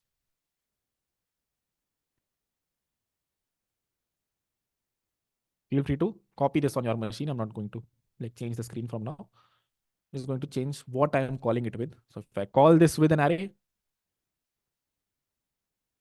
give me an exception because again, I'm using Z instead of Zod. Depends. You can import this as Z and then call Z here. You can import this as Zod. You can call Zod here. R is not defined. OBJ. Success false. This thing does not follow this schema. But if I pass something like this, email arkirat@gmail.com, password at least 8 letters. If I run this,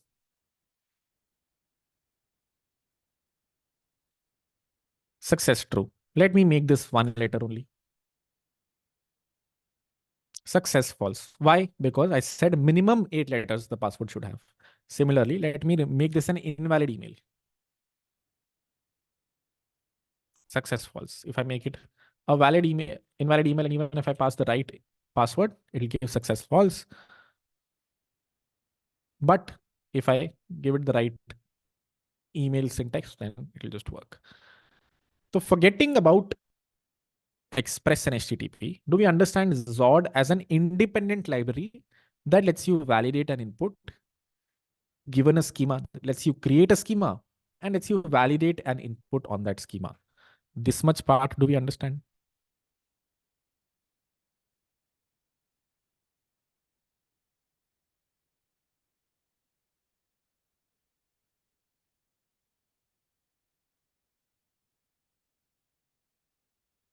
Great. Do we now automatically understand HTTP? I find it, if there is an Express server,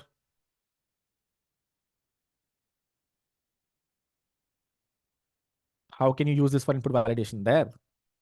Or do I need to re-explain that? 1 second. Oh, we can have it go. Okay, I guess you get the idea, hopefully. Do we understand how I can use Zod in an HTTP server at the top of my route to do input validation? Or should we go through that again? Do we understand that?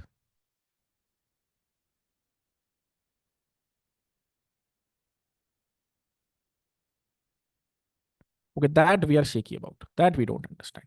Koi problem nahi. Great. Let me rewrite this. I have written not the array. Let's go back to the object. There we go. Now you guys said you understand this, right? I have written a validate input function. Let's say I'm creating a route, an HTTP route, where people, the route that Facebook would hit in this case. What are the inputs? Uh, email, password. User clicks on login. What happens? An HTTP request goes out. What are the inputs to the HTTP request? If you look at them, bunch of things. Where does it send it? Headers. Here only it will be. Uh, ASD, ASD. There you go. Inputs are going. Password will also go. The password was empty, but if it was a valid password, it would go.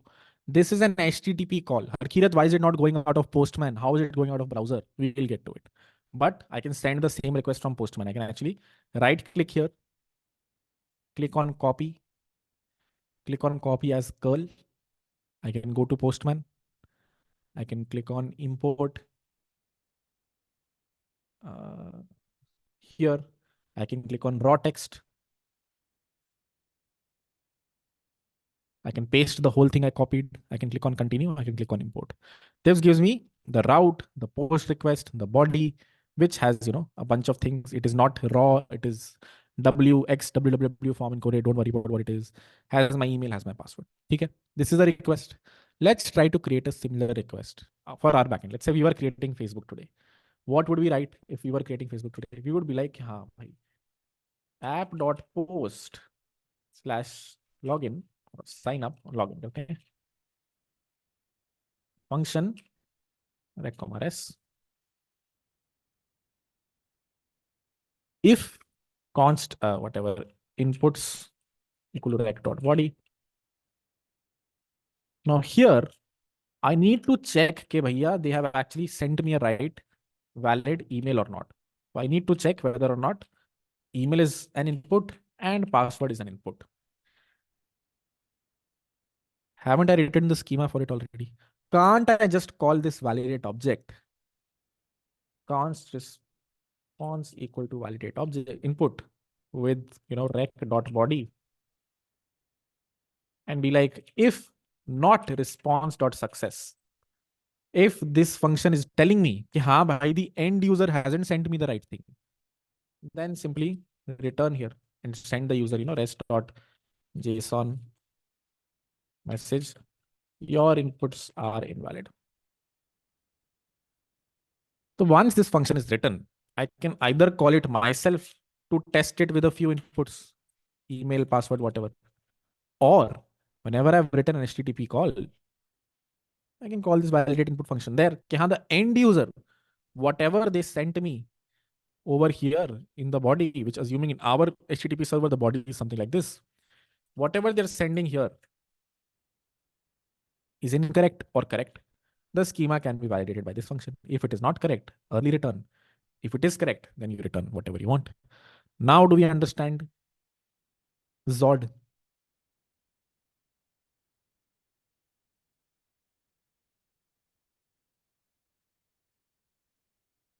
Now, we will have to proceed either way. But I hope there are more questions. I can take them at the end. Okay, great. 96%. Beautiful. All right, guys. Zod is done. What is left? Feel free to look at, the documentation. This is just a few things I have posted. These are the primitives. We already saw this. There's something called coercion, which I also learned that this is a word today only. And its meaning apparently is to push someone to do something. For example, I can do a coercion on Harnoor to give us his Android course. Haha. Hai na? So coercion means to push someone to do something. Similarly, Zod is very strict. If you tell it कि हाँ भाई z.string and you pass it 12, it will be like success false. Sorry, this is not a string. But 12 is sort of a string. You can convert it to this, right? Similarly, true, sort of a string, you can convert it. So if you want to be slightly lean with your validation, then you can use coerce. You don't have to understand this. I just saw this today, felt interesting, so I kept it here. If you understand this, you're solid. There are a bunch of types here. Don't worry too much about them. High level, we need to understand string, array, object, number, boolean. These 5 we understand, we're sorted. You can create an object, we're good. Cool. All of this is done. What is left is authentication. This part is important, and it's 8:40, which means, you guys are sweating. So am I. Let's take a 4-minute break. Let's do a quick intro to authentication after that. Let's call it for today.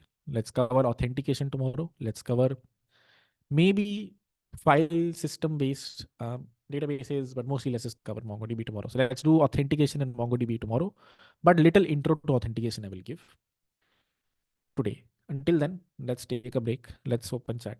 How are we doing? And of course, there is a doubt session at the end, so don't worry.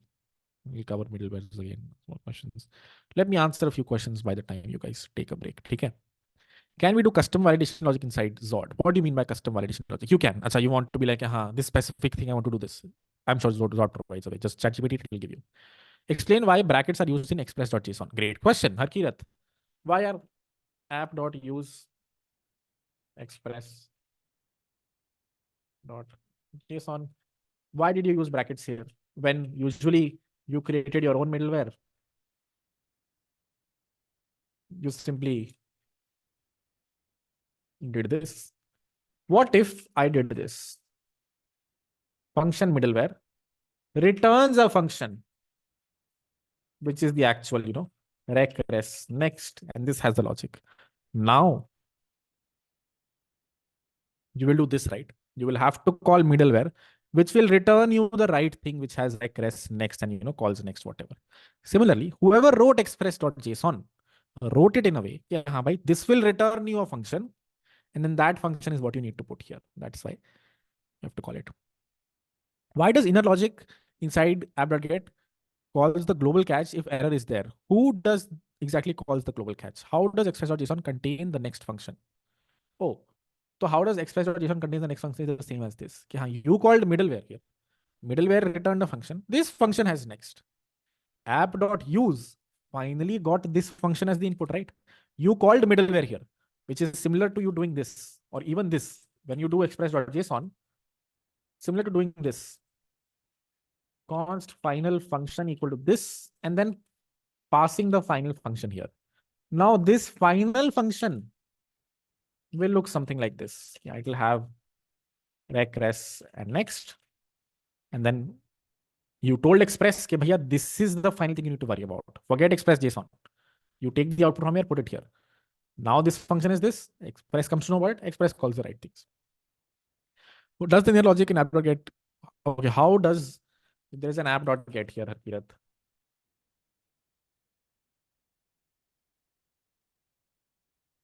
And there is an error thrown here, new error. How does the control reach this specific, middleware, error middleware that you have defined at the end? Great question. This is how middlewares. How does the control reach here? If I do a app.use express.json, just 45 we will start, guys. I'll give a brief intro about authentication. If I do this, how does it reach here before reaching here? That's just how the maintainers of Express have written it, right? Ki, haan, bhai, if there are any middlewares, they first get called. If there is a next call in there, then these get called. If there is an exception thrown here, then this gets called. This is how they've written the middleware logic. Haan, bhai, all middleware will get called one after the other. If there's an error, then no more middlewares will be called. We will directly move to the exception middleware.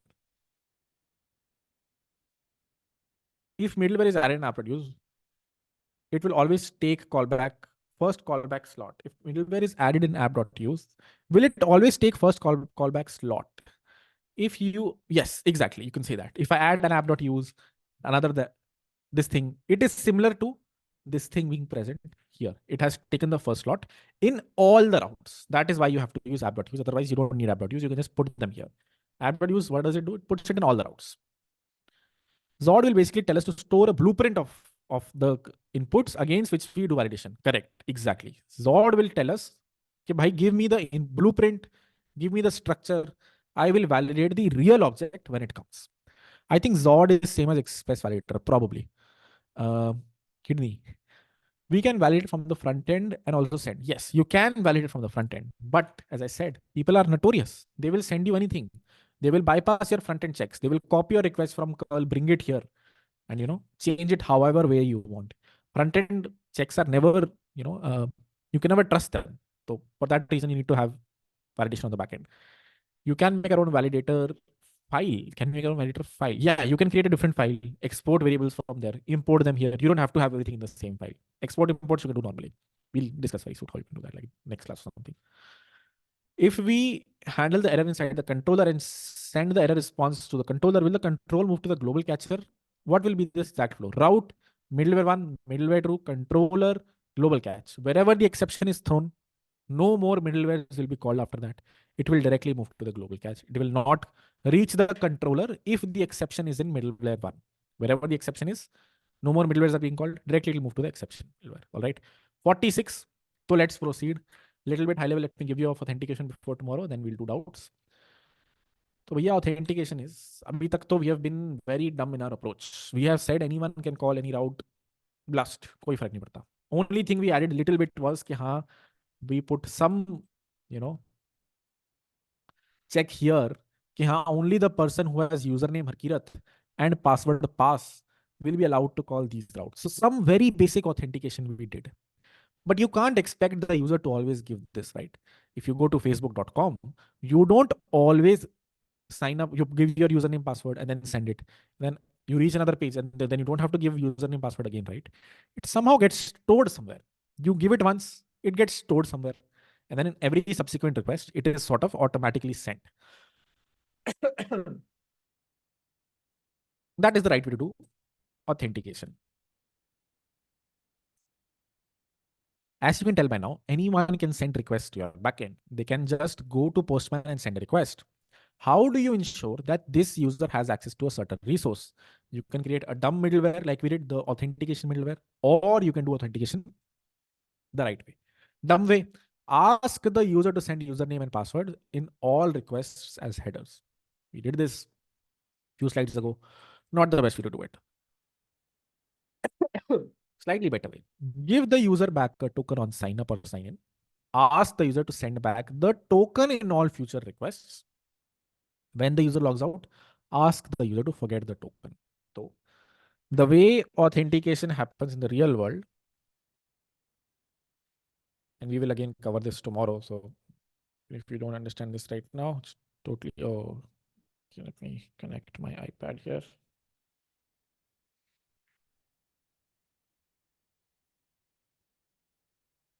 There we go. This is your backend server. Could be like the Facebook backend server, could be the ChatGPT backend server, whatever. This is your browser. The first time you're in the browser, you put in an email and password in some input boxes. You click on a button that sends a request to the backend with your email and your password. The backend pay some app.get. The callback gets called. Control reaches here. Here, what do they do? Number one, they check whether or not you're a valid user. For that, they use databases, which we will come out tomorrow. So don't worry about it too much. Somehow they validate. Yeah, is this user correct? Yes, they are. If it is, it returns you back a token. What does a token look like? Some TARPQ, some random gibberish. Very long string it will give you back. You store it somewhere. Usually you store it in the browser. More specifically, there's something called the local storage. We will cover this tomorrow, so don't worry. You store this somewhere in your browser. Now, every request that you're sending, okay, give me back my existing prompts to ChatGPT, let's say. Or if you're on Facebook, you're sending a request, give me back my /posts, give me all the feed that I have. You send this token along.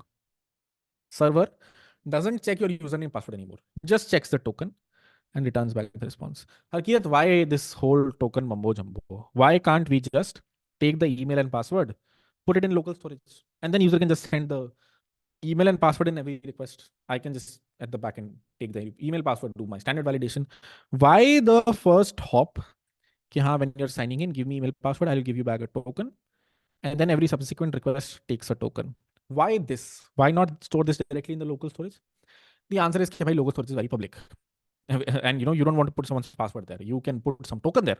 Tokens are transitory. You can revoke them from the backend. You can do a few things. What you cannot do is, someone's password is there, and it somehow gets exploited, and then you can't revoke the password from the backend. This is one reason. 1,000 other reasons for you to use token, and do things this way rather than taking storing the email and password in the um, this thing right here, browser.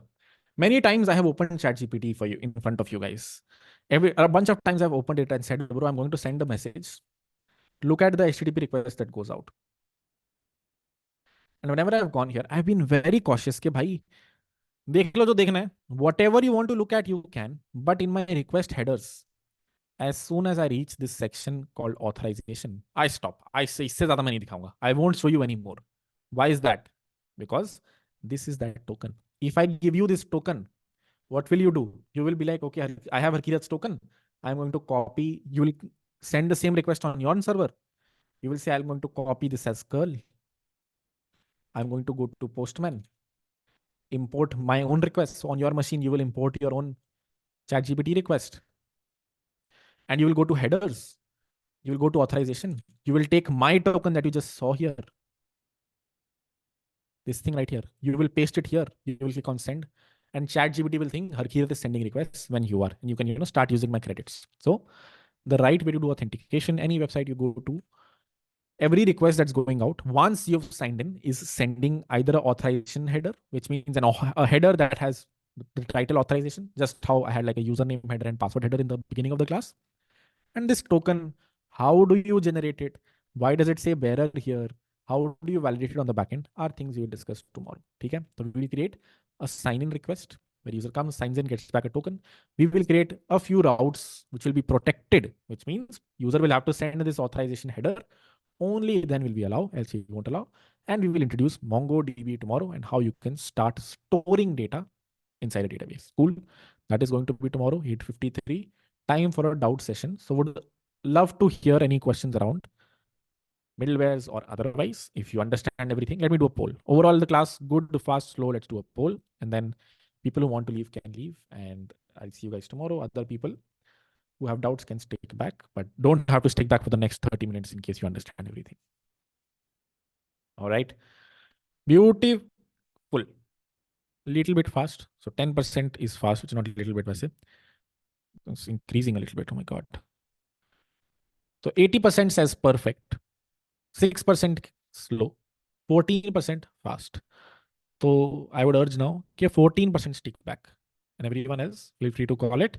I'll see you guys tomorrow. I'm just going to take a bunch of doubts. And since it's only 14%, it will be easy for me to take doubts because I'll be able to read through questions. All right. We need a better doubt asking platform, by the way, if someone can create it, where people can come and upvote and I can see the most upvoted doubts. All right. Opening the chat. Brace yourself. Yep. There are more questions here than the people who said the class was fast. So a bunch of random questions as well. Okay. 1 lakh people are hitting our endpoint and the requests are getting blocked in a queue due to JavaScript being single-threaded. Yes, that is exactly true. That is why you either run multiple Node.js machines or you auto scale. But yes, if 1 lakh people are sending a request together, they'll get blocked. Not blocked, but like they'll wait in the queue for a long time. Why don't you use middlewares in get requests? You can use middlewares in get requests. When did I say you cannot? App.get, add a middleware here. It's just ki this specific middleware is for extracting the body arguments. And whenever you're sending get requests, most of the times you don't send body, you send a query parameter. Query parameter, Express understands by default. You don't need a middleware for it. Why is reg.body.kidney not returning a number and returns nan when doing parse int? Well, that means you're not passing the right thing. Let me show you on my machine and you will see it will work on my machine. Const kidney number equal to parse int rec dot, did you say body or did you say query? Body dot kidney. Body dot kidney.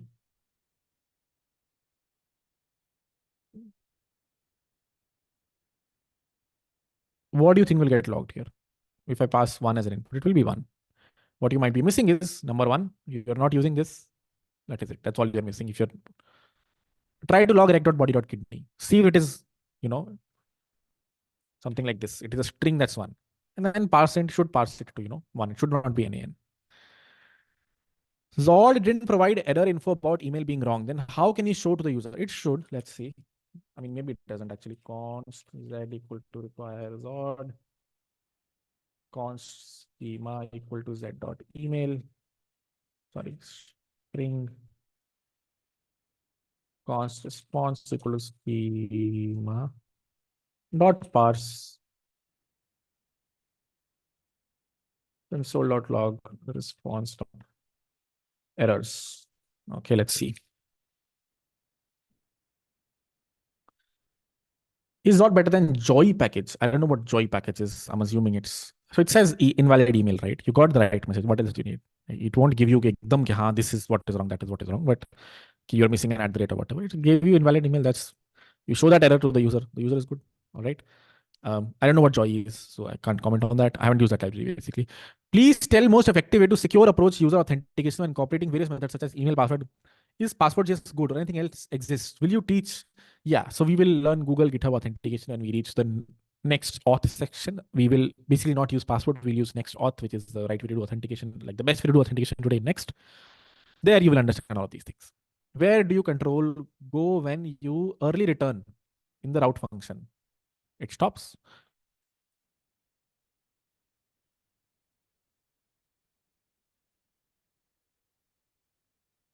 Uh, console.log, whatever. Let's take an input. A, if A is greater than 2, return. Else do something, whatever, return A plus B, whatever. What happens if I early return here? Whoever is calling it just gets back, undefined. That's it. The control does not reach after this. Where does it go? It goes to the same place where it goes even if the if wasn't called. If, early return doesn't happen and, you do a rest.send here or whatever, wherever the control would go after this, the same place it would go after if you return here. Why not use MVC architecture to define schemas, action library? We'll get there when we get there. Long way to go before we reach there. Charge laptop, I think it is charging. Real-time middleware usage. What does real-time middleware usage mean? Can we, depending on schema and sort, can we write depending schema on job? For example, if I ask for an age input and a DOB input and user is giving 23 as age and something is input, then this will be wrong. Oh, can you do validations like this? I don't know if I mean, you could probably, put your own logic below this if you want to do validation like this. Usually, you won't ask the user for both of these things. You'll ask them for one, either their age or the date of birth. Usually, you just ask them for the date of birth and then go from there. But if you have to do this, maybe it's not provided, maybe it is not. Too deep for a question for me to answer here. Look at the docs, you'll find your answer there. Too much information overload, but I think we'll be good with the revision. Yeah. High level, it's 4 things we have learned. 4 we have 3 things we learned. Middlewares, which is the most difficult concept today, global caches and Zod. Forget authentication. I'm assuming Zod is easy. Global caches, even if you don't understand, it's fine. It's just one thing to introduce. Middlewares is important, especially, authentication middlewares, because we will use them very effectively in the videos to come. Okay, I will upload the video, like should be up within 3 to 4 hours. It takes time to process. I want to use Firebase as backend and give the auth from Express. Is it possible? Firebase is backend, auth from Express. It is possible. It is possible. You will have to protect your, if you're using Firebase as the database, just use Firebase for authentication as well. Your life will be much easier. Or generally don't use Firebase as a database, is the high level advice. How do we know what exactly went wrong with Zod? Success false is good enough, right? Success false is good enough. Return the user. If you want to know what went wrong, it gives you a bunch of messages. And there are a few libraries on top of this that actually give you much better error responses, or tell you this field is incorrect, things like these. But I mean, false is good enough. Now you tell your end user, bro, something is incorrect. Bigger goal for you is to protect your backend. And if there is any wrong input, you stop right there. Don't really worry about what is the actual error message. Authentication will be covered tomorrow. Can you post more offline videos on Express, Middlewares, global caches? Yeah.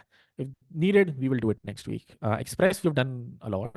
Next week, middleware is one thing I can clearly see. I will create another video on with real world examples. Can we use Zod thingy in middleware? Yes, you can totally. It is just another function call, right? It is just whatever z dot safe parts. You can call it anywhere. You can call it inside a middleware. So can you show the Zod errors to the user? You can. You can just send this to the front end and show them, bros, invalid email. You can show them. A lot of companies do that. Zod can be middleware. Zod can be middleware is weird, but inside a middleware you can parse Zod. Like you can call z.safe parse or schema.safe parse. Can you please provide open source related videos in ad hoc section, like how to get started in open source and navigate the projects? Yeah. GSOC wali videos will come now. That's where I'll spend most of my time whenever I have extra time to create GSOC videos and not you know these validation videos. What do you call it? Non-validation. Express videos I'll create and GSOC. Now basically very basic and very advanced sites where I'll focus on it offline. No. Can you use multiple catches if issuance error, issuance specific error? If blood tests, then use blood specific catch. Not exactly. I mean, maybe you can. I don't know. Most probably no. You cannot conditionally call if I have a app.use here.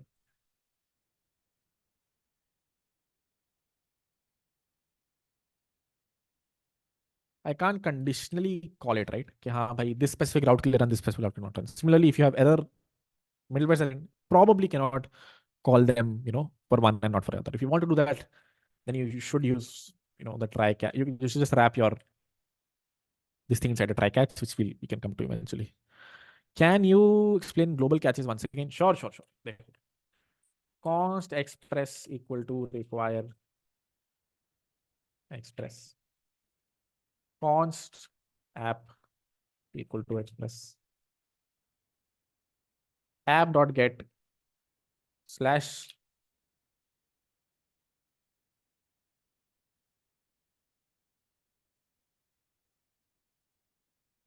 throw new error. No.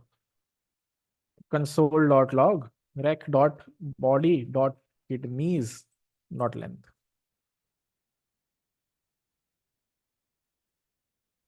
JSON done. If you just write this code and you send an erroneous input, which means kidneys does not exist or whatever,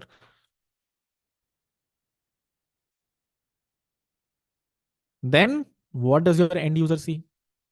What am I missing here? App.get slash require express.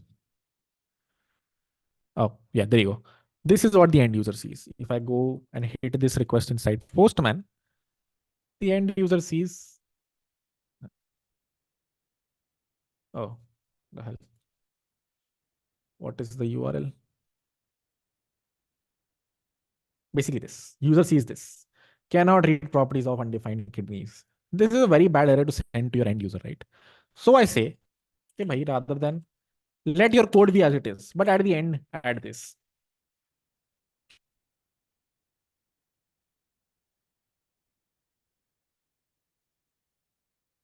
Rest.send internal error. And now, even though an exception is still being thrown here because body has nothing, so .body.kidneys is undefined, so .body.kidneys.length will throw an exception. The end user won't see the bad error. The end user simply sees message internal server error. So this is the benefit of just adding this much. You just have to understand the syntax for it and understand, yeah, this is a global catch. This is anything goes wrong anywhere, control reaches there, you send to the end user a pretty message. The other things you usually do here is, put these logs on a server so you can later on track it.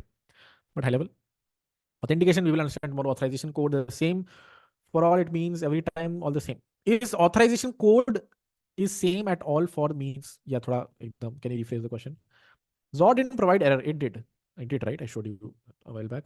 If we define a middleware function, since it is a normal function, how does it know what next is here and rec is here and rest will be passed as an argument? Great question. But not next. Not on next. We define a middleware function. Since it is a normal function, how does it know what is next here as rec and rest will be passed as an argument, but not next? Who said next was not passed as an argument? We just don't, write it out. If I write it out, even in this final handler, I think now I could be wrong here. This could blow up on my face. 99%. There you go. Function next. Even in our final routes, next exists. We just did not, take it as input, never called it. But does not, whoever calls this, does not matter if it is a middleware function, you pass, bunch of functions you pass. All these functions receive 3 inputs only: rec, res, next. Depends if you are the last one, There's no real point of you calling next. There is actually a point, but forget that point. If you're the last one, you don't have to call next. So we never, put it here. It is similar to mm, कैसे समझाऊं ये मतलब you can always pass a callback function, and as long as you don't need an argument, you don't have to define it here. You can just not define it. Very bad way of explaining what I just explained here. But the high level being, okay, this gets always confusing. Kya, where did this come from? Where did this come from? Who called this? And the answer is kya, someone else calls this. More specifically, Express calls this function and any other callback that you send here. And Express knows, kya, yeah, this is a callback for a handler or this is a middleware. So let me send rec res and next. It sends you everything. I have a token of another user, then I can access the account. Yes, you can. I mean, so Facebook, the things that we'll build in the next few weeks, in those websites, you 100% can. Facebook does a bunch of other things. ChatGPT will have, maybe does, maybe it does not. There are like a few, other headers here, specifically fingerprints, based on which you can avoid this. But yes, sure. If most websites for the longest time back in college, when we used to use Facebook, we would get someone's cookie or token and then, log in as them. What do you mean different type of authentication? We will learn just simple JWT based authentication, then a little bit of cookies, and then we just move on to how Google, Facebook do it in Nextauth, and then there we'll understand refresh tokens, access tokens, things like these. Can we validate that the email must have had Google at the end? Yeah, I'm sure it lets you do something like z.string dot email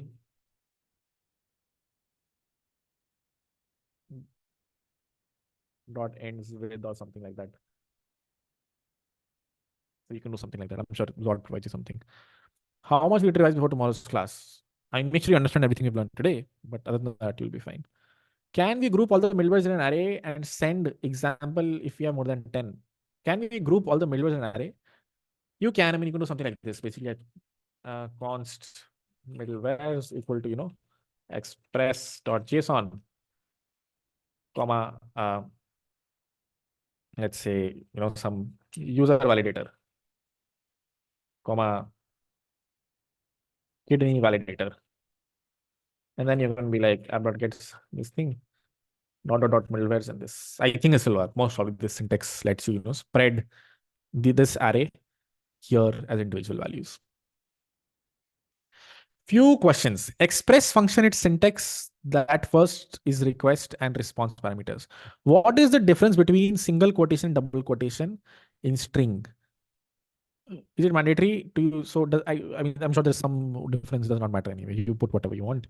Generally, companies prefer single quotes. I think I could be wrong. Some you can just set a standard and then throughout the code base that standard will be used.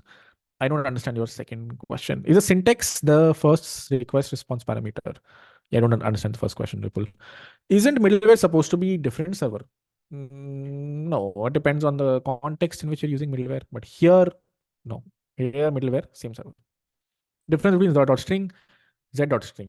Depends on what you have imported, sir. I can import express as express2. वो तो मेरे पे depend करता है ना. Express2. I can name this app2. I can name this app2. Similarly, I can be like const zod equal to require zod. Or I can be like const z equal to require zod. So whatever I import it as, I will use. Why is the parameter required in global catches? Well, global catches. You can probably log, this is the user who is facing an issue. So it's required because you can use it for 100 different things, right? Yeah. This is a user that's facing an issue. This is an IP that's facing the issue. You have a bunch of information requests that you can log somewhere and then later debug. How passing data is different from rec.header, rec.query, rec.params, or cookies? What are the use cases? Great question. High level. Whenever you're sending a get request, you use query parameter. Whenever you're sending a post request, you use body. Whenever you're sending sensitive information, like these tokens that I was talking about, headers. Whenever get me, you can use parameters as well, or what do you call it? Query params or like normal parameters. And yeah, that's it. Cookies is just another header. So cookies, very sensitive information, which is why you send it a header. Cookies specifically doesn't mean anything. It's just a header. So yeah, it's a high level of how you would choose one. In the end, does not matter. It matters on you as a developer, what backend code you're writing, and then you own the front end code as well. You just send the similar calls from the front end. Can I have two global classes? Yes, you can have one below the other. If you call next here, it will control the reach the next one. If there are two middlewares that need different inputs, do we need to send all query parameters to the middleware? Is there a way to send required inputs to middleware? No. So it will get the complete request object. That request object, it can extract the body, the query parameters, the headers, whatever it wants. It has access to everything. Bank does store tokens. What does that mean? What is the difference between client and side access.post and app.post in Express? Great question. Client side axios.post is for sending requests. It's a code that runs in your browser. Harkirat, app.post is also running in the browser. No. This code, Replit just makes it easy for you to write it here.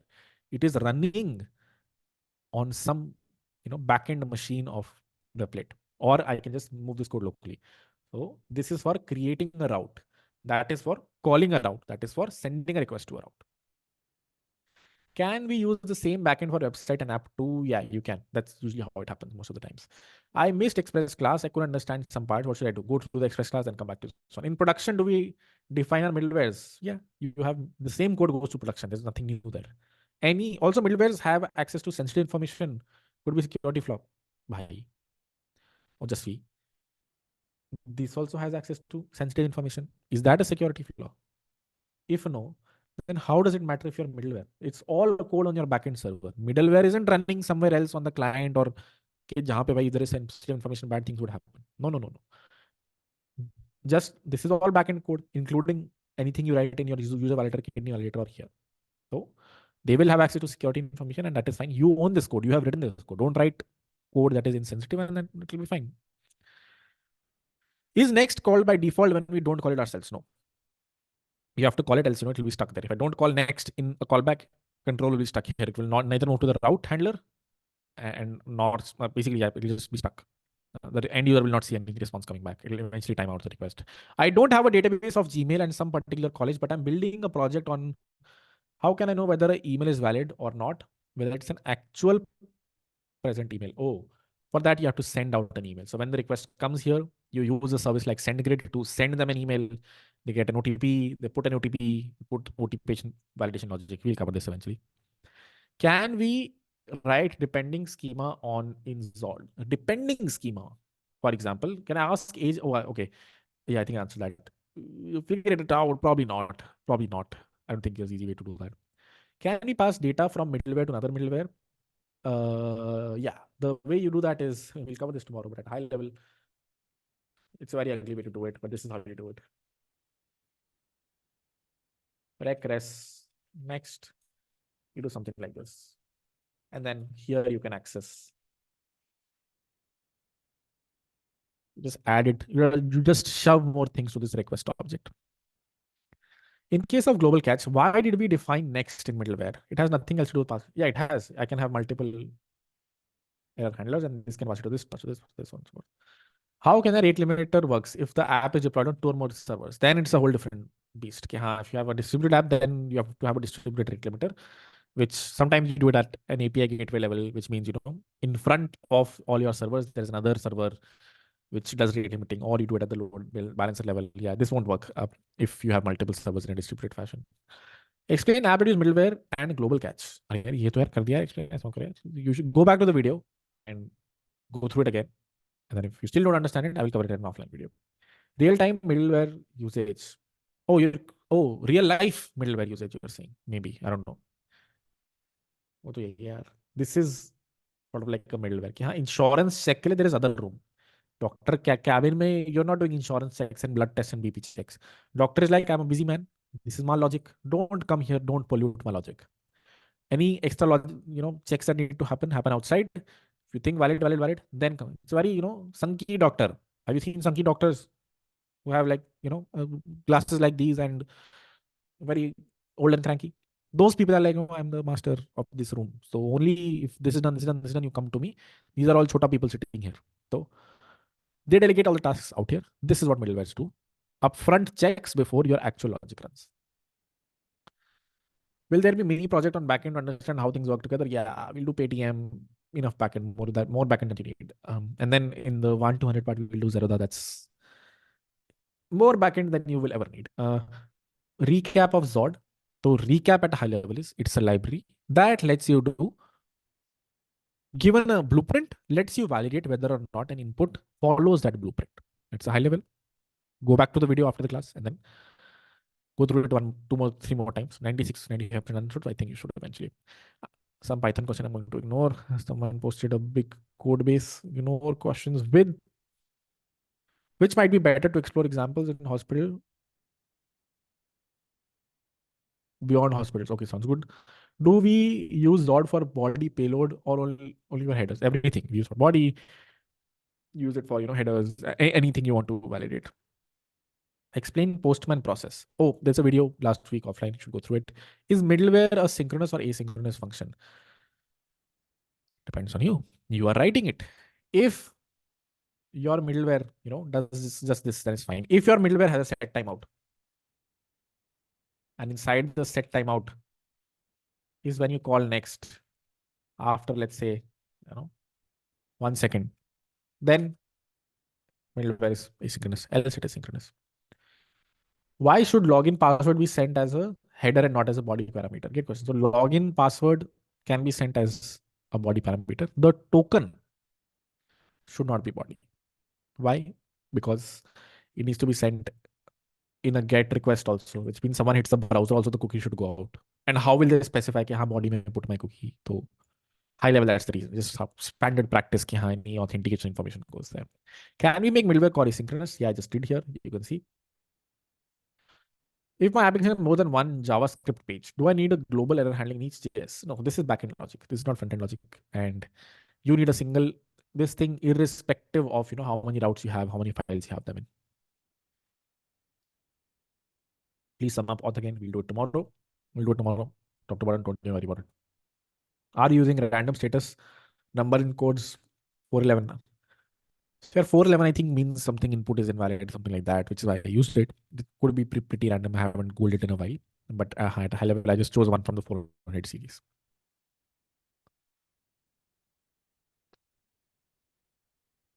PSO for login can be.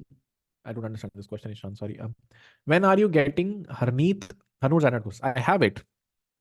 I just have to go through the effort of uploading 100 videos, which will be, I want to say a weekend thing, but definitely not a weekend thing. So we'll see. I have the course, but I can't just put it like this, right? I have to upload it on the platform. Why global catch written at the end? देखो यार, where you're writing middlewares matters. If I write an app but use here, in all routes after it, it will be used. If I add it here, it will not be used in the routes before it. So the general funda is कि हाँ, first you have all your initial middlewares, then you have your routes, then you have your global catches, because that's the order they run in. First your initial middlewares need to run, then your route needs to run, then in case there was an exception, the last thing needs to run. So that is why this needs to be at the end. If you push it to the top and there is an exception here, that exception will not reach above. It will only reach the middlewares below. Where do we send headers, as we have not sent any in Postman? Not send it in any time in real world app. Well, we did, right? A while back, I was in Postman. I went here. I sent username and password from here. And I think, do you mean where? How do we send it from the backend? We'll get to it. We don't have to worry about it. Fast recap, very fast recap. 2 second recap is we have learned three things: middlewares, global catches, and Zod. Can we pass output? Okay, answer that. What is the scenario when request handler should also have a next? Great question. It is usually to describe an error. If you think there's an error in an application, you can either do this. If something bad happened, you can do throw new error and something like this, or you can call next error found. And I think this will just call this. Could be wrong here. I think that's the use of next in the route handler. Google it. ChatGPT will tell you. Most probably it is this. What are the uses of middleware other than checkups? Mostly this only. Authentication checks, other validation checks. That's it. Or extracting body parameters, things like these. How did we use Zod in the middleware? You can just call it. If this is your middleware. Do a schema.parse. Safe parse here. It'll just work. If there's an error, return it early. Do res.json, res.send break out of the function? If not, why not? They don't break out of the function. Please explain more about control flow here. Okay, sure. So that's the thing, right? They don't. Res.send JSON. This, what does it do? It says, bhaiya, jo bhi request aayi thi, whatever request came, return this to them. Cool. put something else here, it will still work. A function can't break the flow of JavaScript unless you explicitly put a return statement before your other logic. If you, as the developer, write some bad logic and do something after this and then do another rest.send or whatever, that's bad logic you've written. Rest.json won't early return, even though it ideally should. I totally agree. After you have returned something, why do you need to do something after it? I agree. But a function can't just break control flow. If there are statements after this, JavaScript will have to execute them. You have to be smart to not write anything after it. How do we add more conditional in the same statement? Oh, well, if A equal to 1 and B equal to 2 and so on and so forth, keep doing. You said blood test fail hua hai, rest dot send and nikal jao bahar, correct? But you also said lines will be executed after rest dot send. Well, blood test hua hai middleware. Inside the middleware, I do if something rest dot send else next, right? So this rest dot send does not call next, so the control will never reach here. This is the bahar nikal ja. This is the early stop. I feel like there is an issue in your input. Stop right here. Else do a next. If I put this next here, then you're sending back also, and the controller is reaching, and this will send again, and that will be a problem. Is calculate request function a recursive function? Calculate request, where is that function? Where does the control go when next executes in calculate request? It is not a recursive function. I think you meant this one, request count or something like that.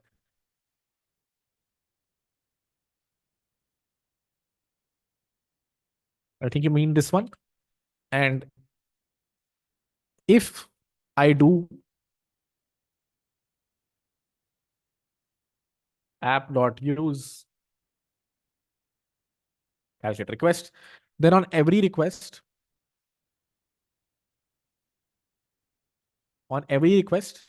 control will reach, a request count will go up, next will get called, control will reach that specific request, whatever was called. So it's just control reaching that a middleware and going to the body and so on and so forth. So, yeah.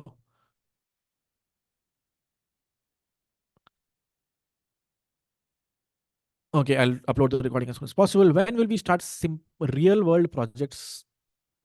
Yeah, real world project को तो बहुत time है. At least a month, if not. How can you send costume error using Zod? You mean custom error using Zod? तो वही ना, you get back const response equal to whatever, schema dot save parse, and then you pass in the data, and then response dot errors contains all your errors. You can just return that to the front end. App dot use. Explain karo, sir. Sure. Console dot log hi. Just this much code. Try to run. Use calculate request. There you go. You will see anytime a request comes here, before it reaches here, it goes here. How? Because I said app.use this. I said whole app, please use this middleware. Please first this function will get called. And whenever this function calls next, will your actual route get called? So what does this do? This says that whatever function you've called in, passed in, will first get called. And if this function calls next, is when the actual route will get called. Cool. All right. How are we doing after all of these doubts?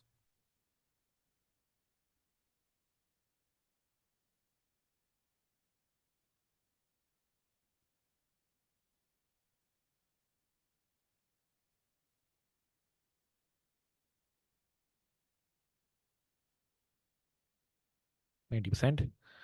It's not bad. So अब जो 10% बचे हैं, only questions for you. Out of space on my machine, but that's fine. Any more questions from today's class? No high level questions or anything else, but any questions from today's class? 50 questions. Can you pop your video out, which is very annoying? Can't pop, or you cannot pop my webcam video out. I know there's an easy way to fix this, but I will. Rookie, remind me of this. Where do we send headers, as we not cannot send postman every time in real world app? Oh, in real world app, you can send headers always. Whenever you're doing a fetch call, or however you're sending the request, there is a section where you can put headers and pass whatever you. We'll do this tomorrow. Sir, can you please post all the codes for today's class somewhere? Eesh. I will try. I did not have a good track of them. I'm sure Rookie does on Discord. He posts all the resources somewhere. I hope he will post all the codes there. The ones that I at least wrote, like justified, sorry. Route level middleware. Where's the question there though? How do you find input validation? How to do file input validation? Like, is the file of a particular type? Best database video store images include normal text according to you. So file validation के लिए तो भैया CSV is a certain format. Zord is not for that. Zord is for simple human backend applications. For this, you will need something else only. Most probably you'll have to write some custom logic, or there'll be some library out there that will let you do it. Best database to store videos and images. You don't store videos and images in a database. You store them in object stores like S3. Explain ChatGPT API call again. Sort. Oh, it's basically any time I'm in ChatGPT, I'm putting some message here, pressing enter. There's a request that goes out. I can actually.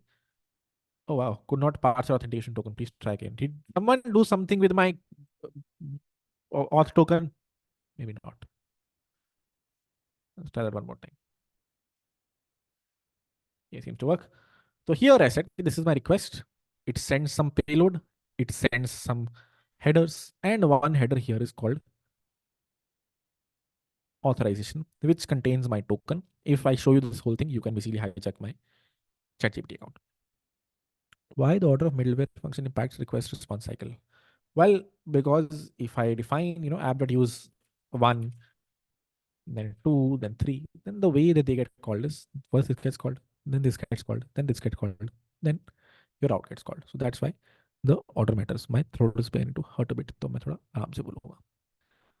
Can there be multiple global catches in the server? Yes. Can you give some example of error handling middlewares in which there is different from global catch? Unsure of that. I'm sure there's, yeah, I think that's just global catches. Or if you want to do, route specific, you will put it inside a try catch block, and if there's an exception, it'll reach your catch block, and you'll do whatever you want here. Hope that makes sense. Is Rod used for backend or also can be used for front? It can be used for front end or additional. I'm unsure. I mean, probably you can probably use Rod on front end. Front end.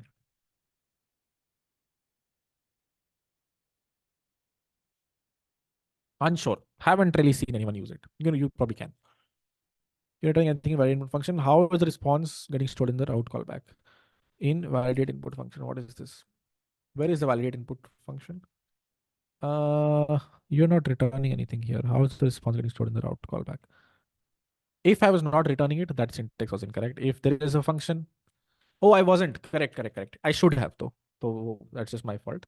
I should return response here.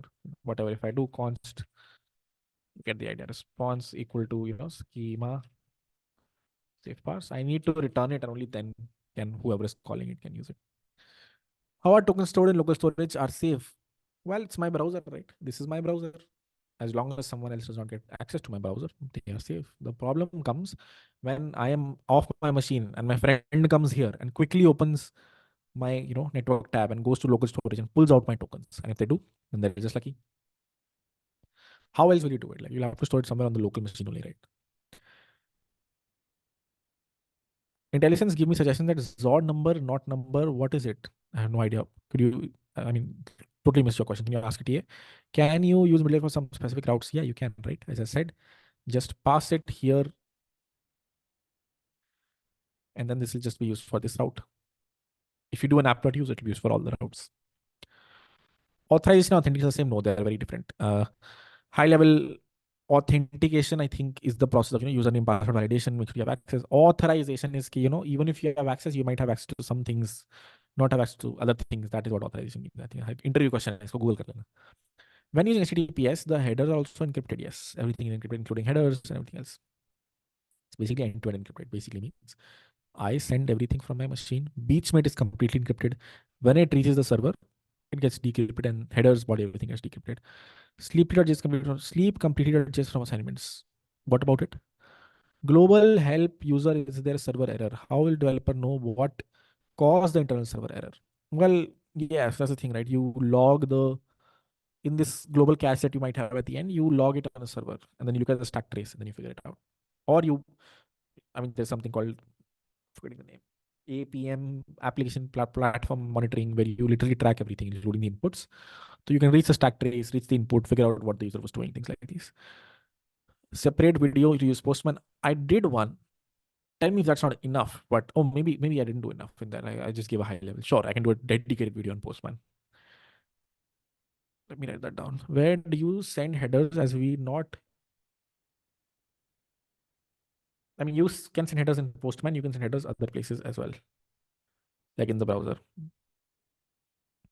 Postman video. Alrighty.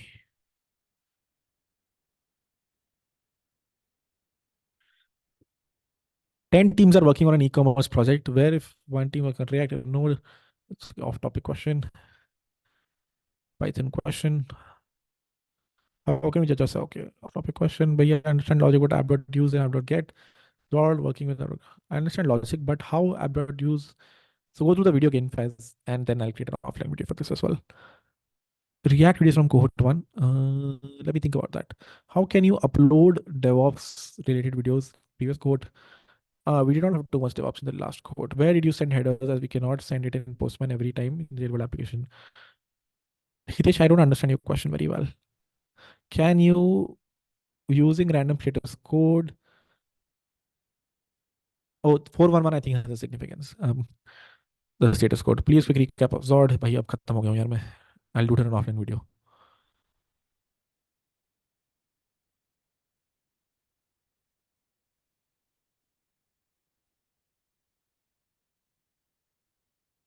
When I'm hitting a server with a put or a delete request, given an ID as a query parameter, I'm not getting cannot put this thing.